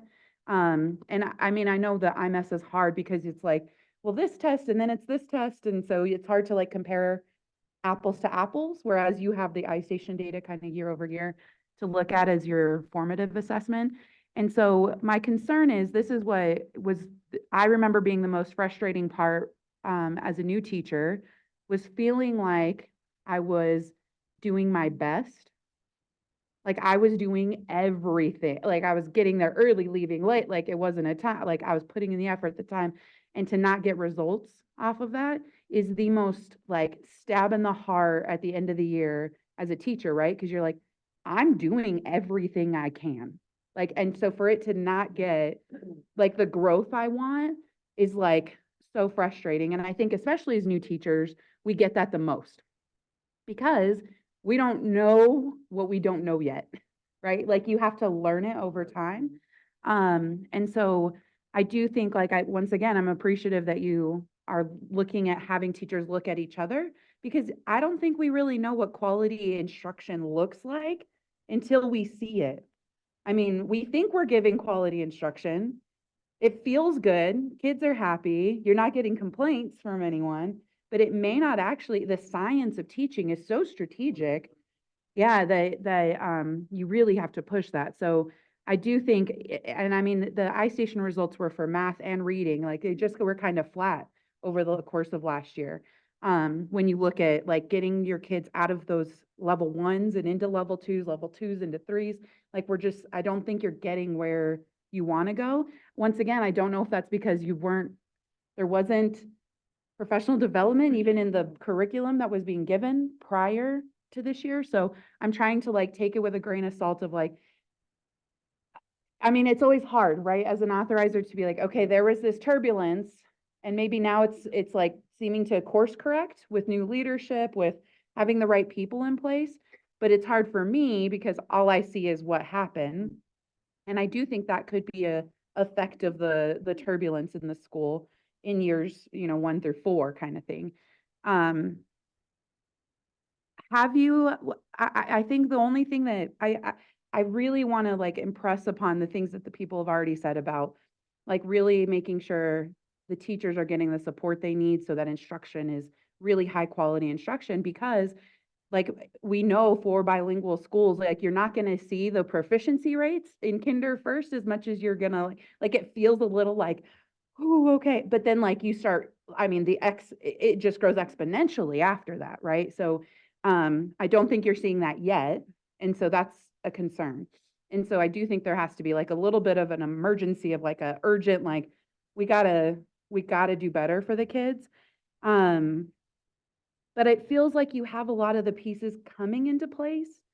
And so I see a lot of like hope for it, but I do think like the continuity in getting these pieces into place is going to be really, really important in the next couple of years to come, and laying that foundation and baseline. It's frustrating that it didn't, like, it feels like these things that you're doing now should have been year one. Like, and that's the only thing that's making me like feel like, like you're like to just now be getting that curriculum professional development, like that's frustrating, right? And I'm sure as you coming in as a new head administrator, I'm not putting any blame on any, but like that's a tough thing to like build foundation in year 5. Like we should be further along. And so I hope that there's like a little bit of an urgency behind creating that stabilization, because your kids need that as well. I could tell you want to say it. Please do. I was just looking at time, and I'm all about stories. By trade, by profession, I'm a dietitian. I work in a dialysis setting. Never did I see myself in that setting. I love sports. I saw myself more as a sports dietitian. Coming into that setting almost 3 years ago. One of the things that we track is albumin. It's a marker for protein intake. I'll go into that later. It was really bad at my clinic. And they said, okay, well, you need to fix it. I was like, okay, well, I don't know what I don't know because I'm just starting, but I'll try something. And so I did. And I kept putting effort and effort and effort. And I was like, it's going down. What's going on? Like, I'm doing the best that I can. I'm addressing the thing, but it's going down. It wasn't until like month 4 and 5 that it started kind of coming back up, and it climbed up. And then the regional manager said, it's never been that high in the past couple of years. So I was like, okay.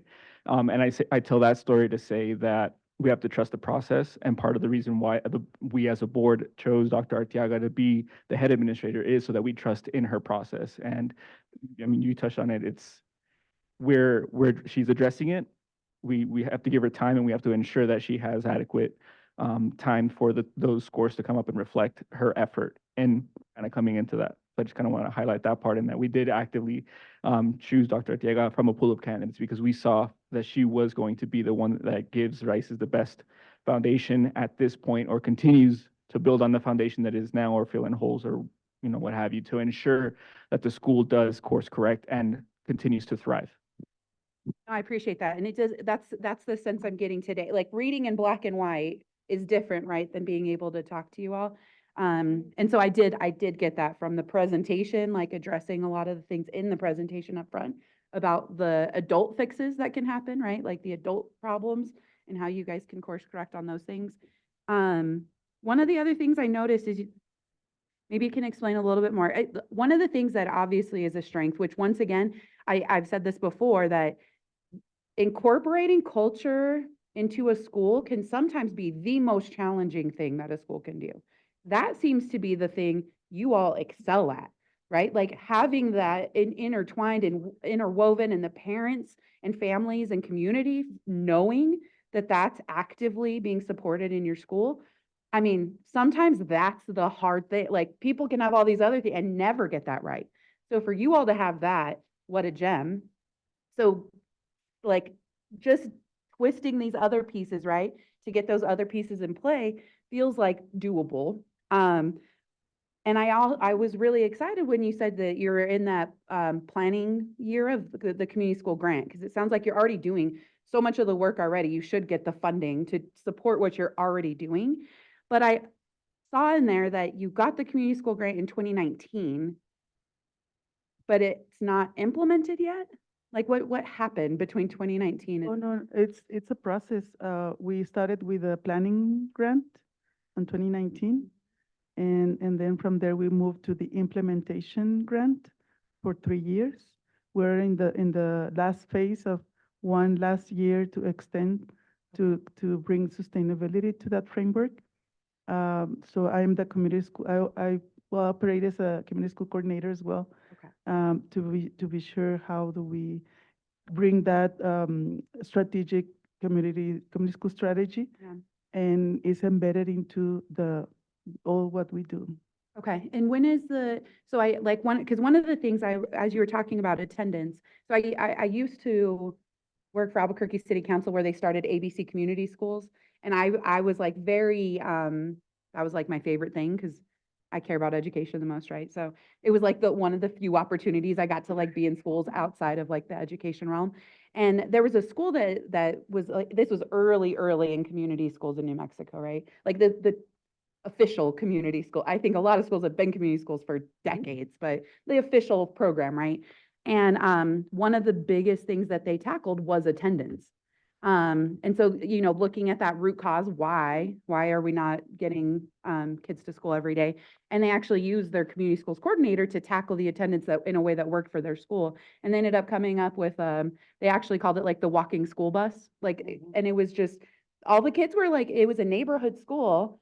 And it was mostly the kids that were being tardy or chronically absent were kids who lived right by the school and didn't have a bus, right? Because they were within that mile, but the parents were already at work and the kids would just hang out at home, right? So they ended up creating a walking school bus, and like they had an adult come and they would come and collect the kids from the school within that mile and get them to school, and their attendant, like, but they figured out that like root cause first, right? And then came up with a solution that made sense for their particular school, right? That may not, obviously, that's not something that would work for your school. So have you taken a look at, I mean, I'm just with having, 3-4 years under your belt of community schools, what are some of the kind of root issues that you've discovered, and how are they being tackled through the community schools program? One of the root cause that I mentioned was the instability in the families, the disruption, and the counseling part. It was really always a key. And the funds that as we grow and as we expand our leadership, our partnership with other organizations to provide our families consistently, not only once or thing. So we get there already. We have in school, we have outsiders. And recently we just have, for instance, a couple of students that experienced their mom died in Juarez, and they are here with other relatives taking care of them. They started coming from Anthony. Now they moved to Las Cruces. So we're in conversations, how can we support those students as well, right? It's like a sample. And that's mostly we identify that instability in the family. We talk about the transportation. No, it's not a transportation. So we want to focus on really what is the root, and we found that part. Okay. And it's a small school. Yeah. The spread out, the word is out there. Oh, you're struggling. At that school you will not have problems. You can not go or whatever, something like that. Couple of families happen. It happens that we found out like 2 years ago, and we definitely talked to them. It was before Dr. Arteaga came, and we found out. Oh, they communicate each other and say, oh, that's okay, because they've been struggling to attend regularly, and because they have some issues about they prefer to stay at home. Yeah, and so I would just say continue, like, I think even in the, because when you support those pieces, I also think that then supports academics, right? Like, you take care of those root issues and what families are needing, then you're gonna see that natural increase because students are coming prepared and ready to learn when they're in the classroom. Along the same lines, what, so I also noticed it seems like your parents, families of the students are very proud of the learning that they're doing, especially the cultural learning that they feel like maybe kind of a lost tradition. And they're like, look at what my students know this, and they're impressing people and on vacation. Like, it's really cool, the pride that the families seem to be expressing in what the students are learning.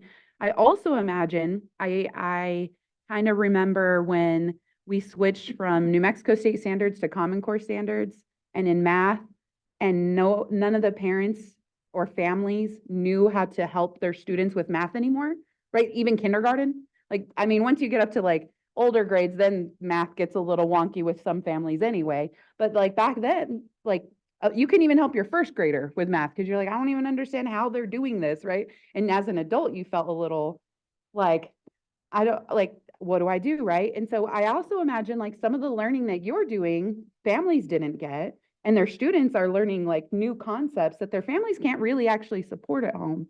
So what do you do for family engagement when it comes to academics and helping families like support the students at home? So there's one thing that we do a lot of. I'm an offsite business manager. I do go on site, and there's been several times where I've actually gone on site when they've done. We have professional development to help encourage them to understand the program that we're trying to instill, how it relates to the cultural diversity, how the different programs are. That also goes along with where we're kind of giving our teachers a little bit of extra time at the end of the night to reach out to the parents and to the families. Because we have a lot of kids that are not in parental homes, like we've said. So even that going like Common Core, you're talking not even the generation that just came out of working class. Some of them are a lot older, displaced families. And so we do try to put a big focus and emphasis on our not only our parental involvement through our Concilio de Padres, but we also do a lot of it's professional development, but it's parental development in a way too, because we're trying to get them to understand this is what we're teaching them, how we're teaching them. That way they can take it home and be more prepared for that outside of the classroom and inside the classroom. How specifically does that happen? The parental development. Mhm. So there's several different ways that we've had it instilled. We have our community outreach. We have a lot of opportunities throughout the year. We have full on Saturdays, or we do a lot of I want to call them cultural holidays, but our cultural relevant days where we have open invitation for family members to come and see, to come in and be part of the activities that we're explaining and see how it really pertains to and can be worked into the everyday life. We have what we call a school, Escuela de Padres, school for parents. And through the community school framework and strategy, definitely that is like something that we are bringing sustainability with other grants like Kellogg Foundation. They're so interested in the school, how we are bringing that piece.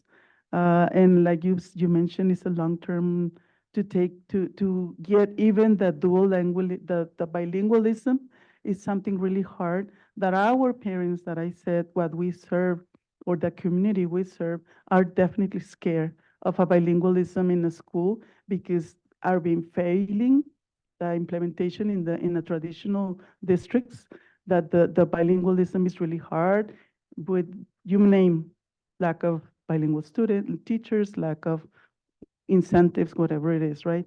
And then parents, because that intergenerational historical trauma that is happening mostly in the border and beyond, we know, but mostly there, where they scare what they experience, not knowing English in this country, and they prefer their student go straight, and no matter what, maybe I will not able to communicate with them at all later, because that was the experience in the communities. The students goes into the district, learn English, the language, and we always struggle that and talk to the parents. It's not the language, it's just another language, English. So how do we approach and engage a student that don't speak English, be proud of who they are, speaking in Spanish, and coming to the school that we will provide that support. That is how our school started with mostly English language speakings, but only also the engagement to those parents that are around and enrolling their students is more and more the same with the culture. And so that is how the academic part and the participation of the parents are coming more and more. Really quick, Commissioner Byrd, I just wanted to add and highlight a couple of things, is that we actually hire families either for our after-school program so they can teach, that way they're learning along with their child. And then we have a couple of staff who are parents. That way they get to know each other, they learn themselves, and then they spread the word too, because it's the word of mouth. It's about, knowing each other and seeing what we can do for our families, whether they're employees, after-school program employees, and/or, and we invite them in at all times. And then in the after-school program, they also have a time where they do homework. So again, there's more encouragement, more engagement to learn what's appropriate for each grade level. And I noticed a lot of your students, like well over the majority, do stay for the out-of-school time program after. One thing that I would like to add is, especially for during family conferences, what I've seen, and especially in my classroom, I've seen the opposite. So where students, their first language is English. And so I'm teaching Spanish as a second language. And so I've had parents come in and they're like, well, how do I teach them Spanish? So then, like, this is the opposite. I'm used to, students learning English and not Spanish. And so some things that I do is I try to provide resources that they can use online with their child, so that way they can engage, especially in reading. And so to me, it is important because some of these parents don't speak Spanish, or maybe they do, or maybe they're grandparents, but that's where the gap is. And so I think it's also empowering for their child to teach their parents about how to learn Spanish or things that they've been learning in school. Yeah, it's fascinating because I like the more I understand, the more complex the fear can be, right? And the more work you have to do, because there's so many levels to it, the bilingualism, and then, like I think having to educate families on what proficiency looks like over the years as you're a bilingual kindergartner, what that looks like. Because I do think it scares both sides, right? Like you have a culture part, right? Where some families like, I don't want them to learn only Spanish. I need them to learn English. They have to learn English, right? And so trying to tell them, like, calm those fears down of this is important for both. And then on the other side, yeah, like with Spanish as your second language and those families feeling nervous and scared, because those kids are probably freaking out the first couple weeks, right? Like 90-10. And if you've never heard any Spanish in your household and you go to 90-10 in kinder, you probably have to like really work on those families and calm those fears. So I know it's very complex and the work you have to do, but that's why I felt like family engagement was a big thing to bring up, because that seems like a layer to your school that has to be considered pretty heavily. The only other things I have are really like, just to, I think you have a lot of the components like right there, and I'd love to see like the growth in like really increase year over year. I think that's going to help with teacher retention as well, because if at the end of the year, you're seeing that your efforts are coming out in the data, right? It makes you feel a lot better too. I think that's the hardest thing I've ever had to do, is working with teachers who work 60 hours a week. They're putting in everything they have into it and not seeing the results in their kids and feeling like I don't get the disconnect. So really supporting the teachers and making sure they have every single thing they need in order to make sure that science of instruction, especially kinder to third, right? Like that literacy instruction during that time period is a science, and it's important to like make sure the teachers have the learning they seem like they want it, so making sure they have it is important. But thank you. It's really incredible what's happening in the school, and the testimonies coming out of it are really special and amazing. So turning up those academics a notch is, I think, the last little key piece you have. Thank you, Vice Chair. Commissioner Ingham. Well, everybody stole all my questions. I don't really have a lot of questions anyway. I just, I want to say how encouraging it is to me to see your community, you talk about the community school program and everything, but your community is organic. It is right there. And, what Rebecca just said about leaning into your community, I love what you talked about, that you're hiring some of the stay-at-home moms maybe to do some of the things and get it so, because they're gonna talk to their cohorts, the other parents, much easier than, some parents really struggle with talking to the teachers and teacher conferences, and it's sometimes intimidating. I just want to say, I really appreciate that community. I hope you guys will just lean into that and make that your anchor. I really, really appreciate it. So thank you. Thank you, Commissioner. Commissioner Kloster-Schilich. Good morning. Thank you for being here. I'm listening to what all you're going through and understand your experiences, understand where you're going, because it's a lot, your work in bilingual education is requires a lot of translating, interpreting, and requires you to really have an understanding of where you are within the two cultures. Like in my culture, I'm from the Navajo culture. We were trying to explain to some first graders math. They couldn't, we had a difficult time explaining how to approach math. So finally, one teacher said, okay, it's like this. So she explained the process, thinking in Navajo. Nihiji, in other words, our way, and then she explained that, and then Ajuko, on that side, it's this way. Oko, Abe, it's on that, so you put the two together. In other words, this is what it is with this and this. You pull it together. And then the kid, you could just see the kids light up. Okay, then the questions start. Okay, then that way doesn't make sense. How come? So they're wanting to understand that process, so we explain the process on our side.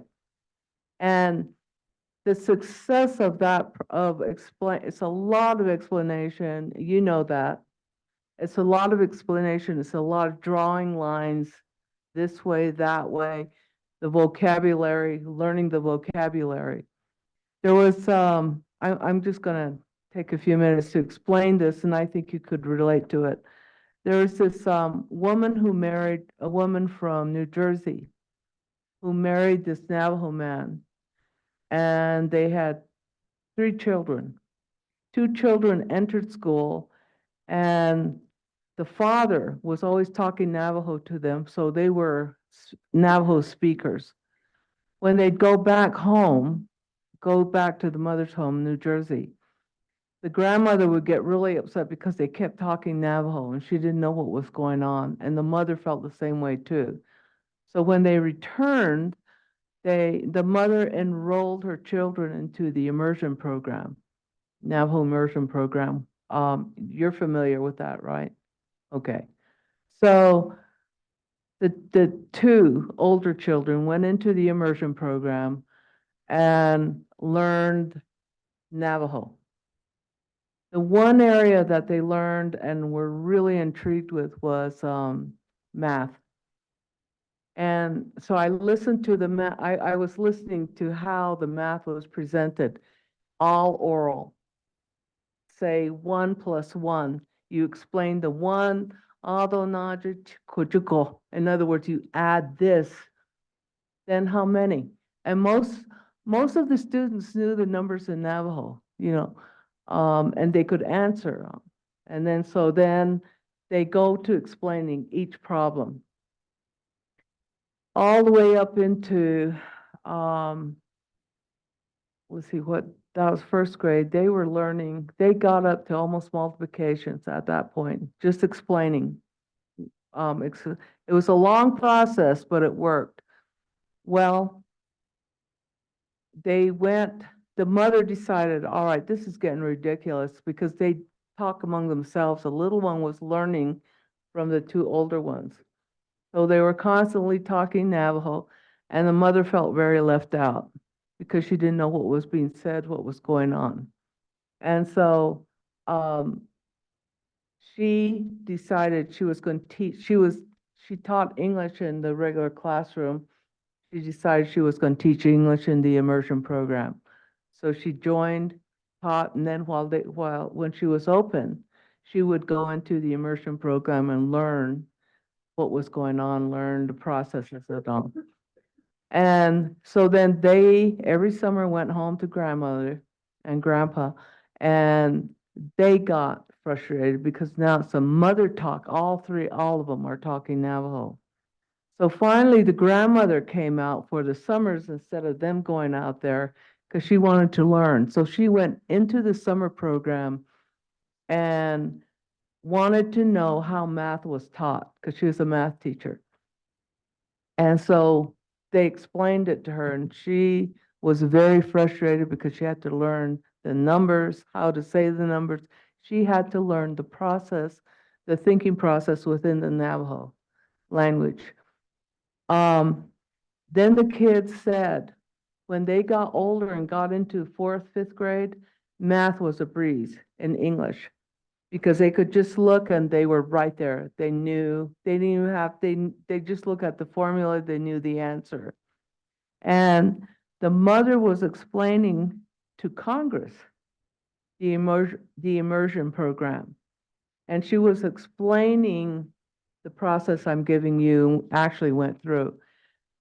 That is what the success of bilingual programs are, is constantly going back, and you know this, going back and forth, going from the base language to the other language and vice versa. So I applaud you for what you're doing. It's a lot of work. It's a tremendous amount of work, and you know, we're talking about the math scores. I can only imagine why. Because a lot of students, you know, math from the cultural standpoint doesn't make a lot of sense. But when they learn the process, then it makes a sense and they can jump right in. So I think that's probably what you all are going through. Am I correct on that? So it'll come the minute they get the concept. Concept's very important, but getting to the concept is a lot of work. So I applaud you for that. And my background special ed, and I feel like I was more, a lot of the special ed students that I had really weren't academically challenged. They were just culturally challenged, you know, going from their culture into a new. So those were the students I got. And that's what I did a lot of work with and learned from the immersion program as well. So I think you're doing a phenomenal job because I know what you're going through. And let me tell you, jumping back and forth and getting all these concepts and then learning the concept from, let me give you another example real quickly. There was this student who was from Yale on the reservation wanting to learn the language, and he was learning and wanted to know how to say bullshit in Navajo. How do you say bullshit in Navajo? So my grandmother was sitting there and she says, what's he asking? So I said, he wants to know how you say bullshit in Navajo. And she sat there and she said, what in Navajo? Why on earth does he want to learn that? And I said, because Ajako Lote, in other words, outside those people, that's how they cuss. She says, saying Dolabachan to each other, she says, that does not make sense.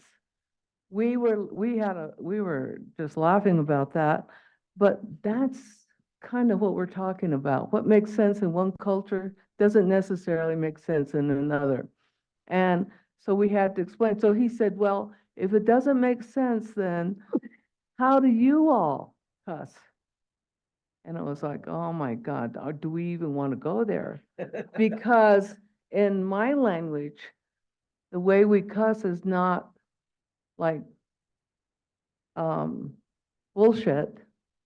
It's putting a curse on you. And I think it's similar in your language. I mean, we go, inigodnya, in other words, that's a curse. We're gonna recommend you to the negative spirits. I'm being polite. I'm saying negative spirits. You can imagine. Okay, so those are some of that's what I mean by translating, and that's what I mean by understanding the two. So the guy learned what bullshit was, but and learned that it didn't make sense in our language. So thank you, and you're doing a great job. Thank you. Commissioner. I just have a few items to comment on, and then also just some questions that I have for y'all too. First off, thank you so much for being here and for your presentation and being prepared the way that you did. I think I know this is one day out of thousands that you have between our 5-year renewal process, and I know the amount of work that you all put into this. And I'm also, Commissioner Gibson gave the brief history at the beginning. And this is the first time where I've actually been able to talk and not be recused from a process right after we went through the hardship of the process. I was appointed to be in Karina's seat. And so then as they went through the appeals process with the PEC, I had to actually hire somebody else through PEC's 2% so that I could recuse myself because I obviously had a dog in the fight before and wholeheartedly disagreed with the acting secretary. So it feels liberating to be able to talk to you. One of the things I just wanted to share, like one of the best 20-hour days I ever had at work was my time with Lucia when we went down to Chaparral. It seems like 8 years ago now, maybe 2016. Lucia is a community organizer, a natural community organizer. And one of the first things I did with her was to go down to Chaparral for a meeting. And it was probably 40 or 50 people in this house meeting. I was the only non-Spanish speaker. And it was just it was so heartfelt to see the community at a very early stage of creating this charter. You know, there wasn't even pen to paper yet. And there was 50 people in this one house meeting who were really interested in thinking innovatively and uniquely around what a bilingual, dual language, Xinachtli centered school could look like. And I think that's one of the best skills and opportunities that you all have. You have great community connections.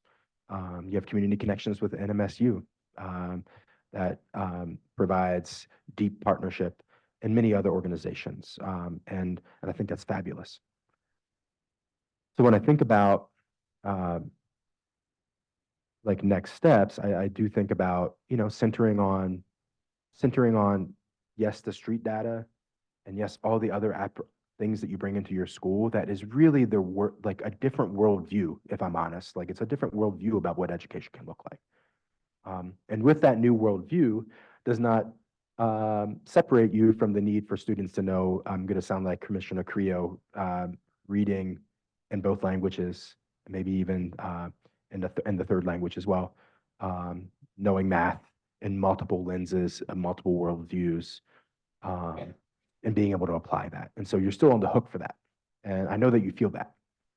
But I also know when working with schools that have such a different worldview model, sometimes things give. You know, you kind of, in most schools, we only focus in on academics, and now it's just become fashionable to think about culturally responsive education. You all are focusing on a lot of culturally responsive education in ways that are just beyond most folks' comprehension in our state and in the world, and I applaud you for that.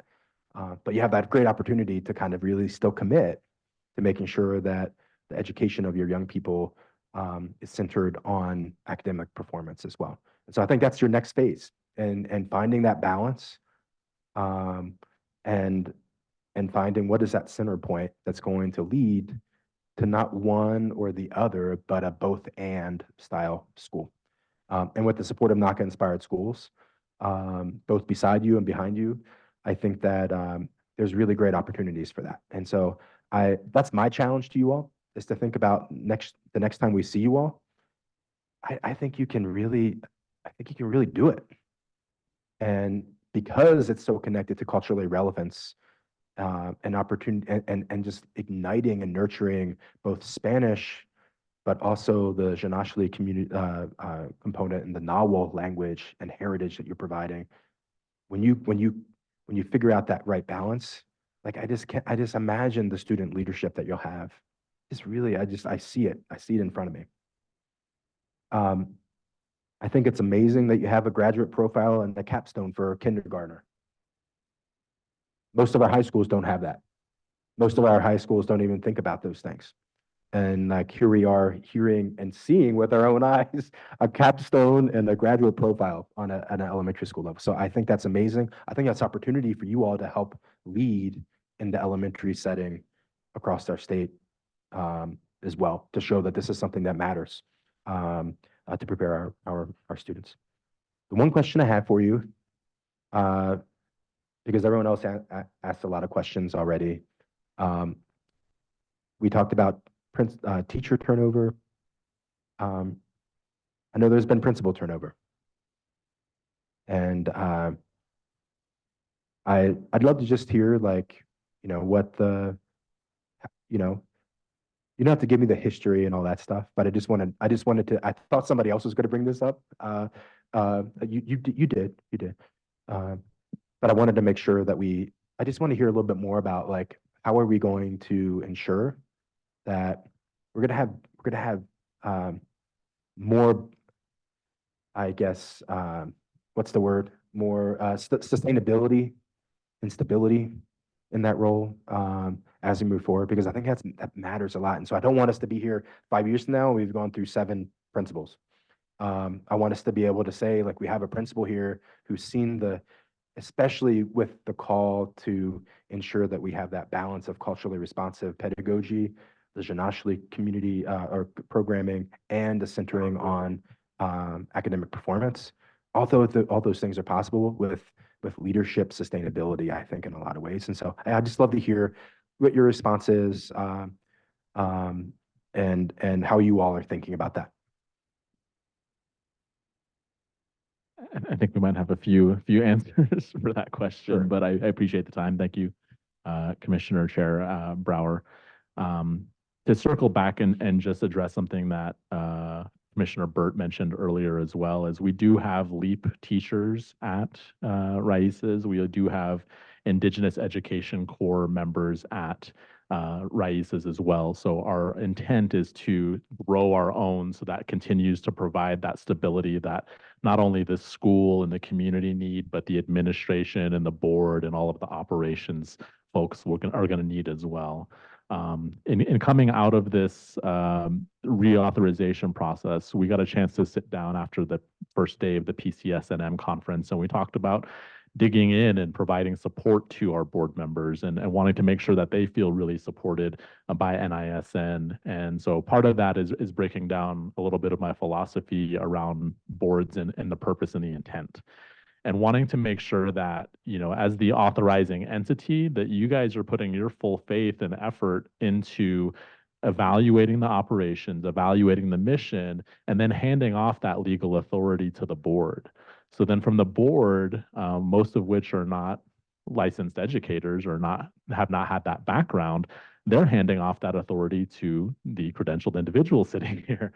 So it's up to all of us to support Dr. Arteaga and moving incrementally towards achieving the school mission and making sure that not only are these fantastic community-led mission-aligned elements achieved, but also these academic components are achieved. And we can honestly and fully say to you that if we're not making our goals this is what we're doing and this is how we're changing those things. And we're making another effort, and we're not just continuing to bang our head against the wall, trying the same thing over and over. And so what we've talked about is in January is starting a process of a mid-year strategic planning and looking from the board level, looking from the administrator level and the teacher level to align how we're all supporting the mission aligned goals that you all are hopefully going to authorize. So that way, when we talk about, in 5 years, not only do we have a plan for what that looks like at each of those levels, but Dr. Arteaga's evaluation in that process is also weighed against achieving the mission and making sure that we're continuing to move along that path. Because I think that all those things are very, very important. I know the board is and does as well. I know that the staff does as well. And I'm really excited about what that's going to look like here in the near future. Thank you, Chair Brower. It's an honor to sit here at this point and part of this amazing team, starting with a dream there, like back on the years already, and the sustainability part that I see growing, evolving since day one when we brought that idea and sharing with the community. When we not even know where is going to be the school based, even if it's out of the county, not in the county area or in the city. And the way how this coming is, even with this whole rotation, is have a meeting, there's a reason, because it's hard to get this perception of Xinachtli component, which is a pedagogic tools that Mr. Aceves and other teachers found and expressed in different states, actually, in Phoenix, Arizona, and Texas, and Albuquerque, some areas, in different ways, either this mentorship program, like in Austin, we know that they have a program they call Nepo Walsinsin, which is the abacus, the Aztec abacus they use for math and computing. They can compute with fingers. The students in kinder, they start to compute up to 100. They count up to 100 with the fingers and learn how this is related. So what I'm saying is all these enrichment programs coming from an ancestral culture and visualize how related it is to astronomy, to math, and everything is still kind of in an early stage to understand or grasp, including now by a new cohort of teachers that we have, including the head administrators, the rotation of head administrators, either for retirement, personal decision, or for not grasp that precisely that foundation. It is hard. Parents were really convinced because they witnessed presentations and they witnessed the successful curriculum that was implemented in a public Canutillo district for 20 years by Mr. Aceves, and how he brought this knowledge to the students to enhance their ability to grasp and go into a natural way learning math, how it's embedded into their bodies, and then how going from there. So, but the teachers during the early stage and the principals was really hard to get it, but not impossible. Currently, I want to acknowledge the leadership with Dr. Arteaga and have this vision to say, okay, wait a minute, Mr. Aceves, we need you to teach the students and replicate what is happening in your classroom. It's amazing what is happening, but it's not fair that those students goes to the next grade and not experience the same. And knowing that having more teachers, like right now, Mr. Moctezuma is a new amazing teacher that he's embedded into this knowledge under Mr. Aceves' wing and going, and I will, maybe Dr. Arteaga will give more on this part. Thank you. So thank you, Chair Brower. I'll speak for myself. Having over 20 years of experience as an administrator and coming to Raices, it was still a challenge for me. First of all, I think the support from the board is very critical. They've been very supportive, so that's a big, huge plus for a new administrator. Also, the school team, learning what the mission is and getting that support from all team members And one of the meetings that we had, it's like, I can't lead if I don't have people following. It's knowing about respect. It's knowing about knowing what to do and taking it as we take it, whether we go slow to get far but the support from the school team. I also want to thank Matt Paul and his team for the charter leaders. Every Tuesday we have meetings and on Thursdays as well. That group of team members sitting in and just listening, because as a new learner, whether you're a child or an adult, you got to listen. That's a very important skill set that you got to listen to absorb a lot of things in. So they've been amazing. Another thing is, again, the NACA the NISN team. They've been there, and yes, I consider myself family now because, they don't let you fail. They're spending a lot of time. So the multiple hats that a chair leader uses, it's enormous. I see that. So it's again, identifying new charter leaders and actually ensuring that that individual gets the support multiple ways. Because if not, then you do come like Commissioner Burt said, you kind of feel at the end of the day, am I even making a difference, right? Questioning yourself, not only as a teacher, but as an administrator. So the more support there is, the better I feel it is going to be for any charter leader to continue the stability of the school. And whenever they have questions, for there to be other people. Gorina has been amazing in her team. Also, Dr. Russell, when they visited, it's making that communication, getting those questions answered to really know and learn about the charter way. I had a lot of years of experience in LCPS, but now it's learning about new ways to get the job done and never, never, never losing sight that the purpose that we're here is for our students and for our children. And I always remind everyone about that. That's our job and that's our role. So thank you. The last part that I want to mention and highlight from idea from Dr. Arteaga to continue this vision and with sustainability, we are not eternal as well. Like Lucia, okay, I have a lot of relationships, connections, the open doors, whatever it is, but I'm not there forever. None of us. And I like the way how she started to engage starting, let's say, with the admin staff to write it down. What do you do? What is your role?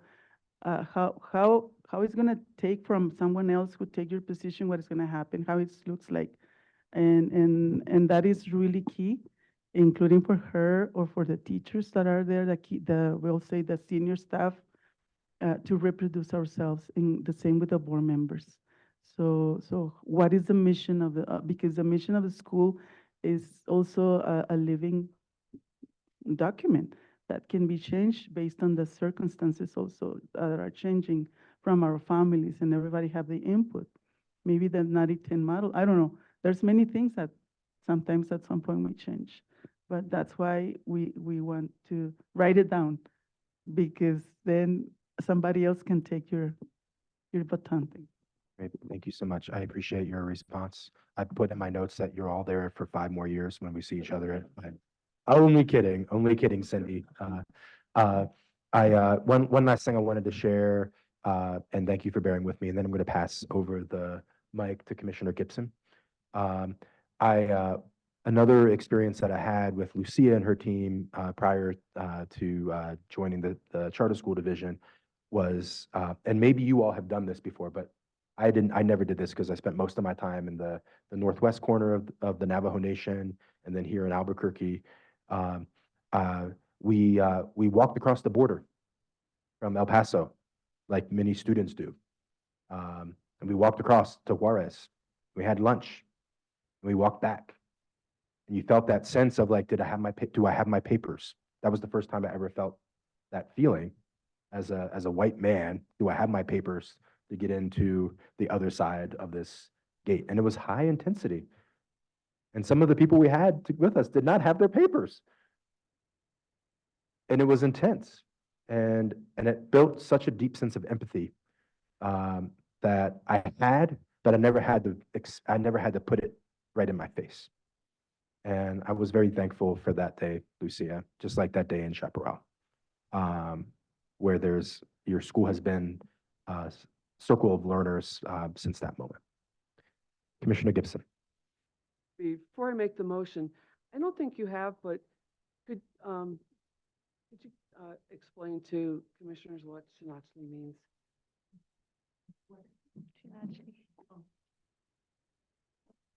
Okay, Xinachtli started in the 80s with some elders coming together in Phoenix, in Arizona. And recently, actually, one of them passed. And they decided they used the word Xinachtli. It says emotional to me. Is the meaning of the seed when it starts to sprouting. It's not anymore a seed, but still not a plant. It has infinite ways to become, to grow and to be. That is how the new generation of leaders that we want in building a better world to live is something like that, to model and remodel and replicate a new ways of relationship. And that's how it's based on this. And so the Xinachtli is a Nahuatl language, and it has that meaning. And the name of the school is organically as well, has Spanish, English, and Nahuatl words.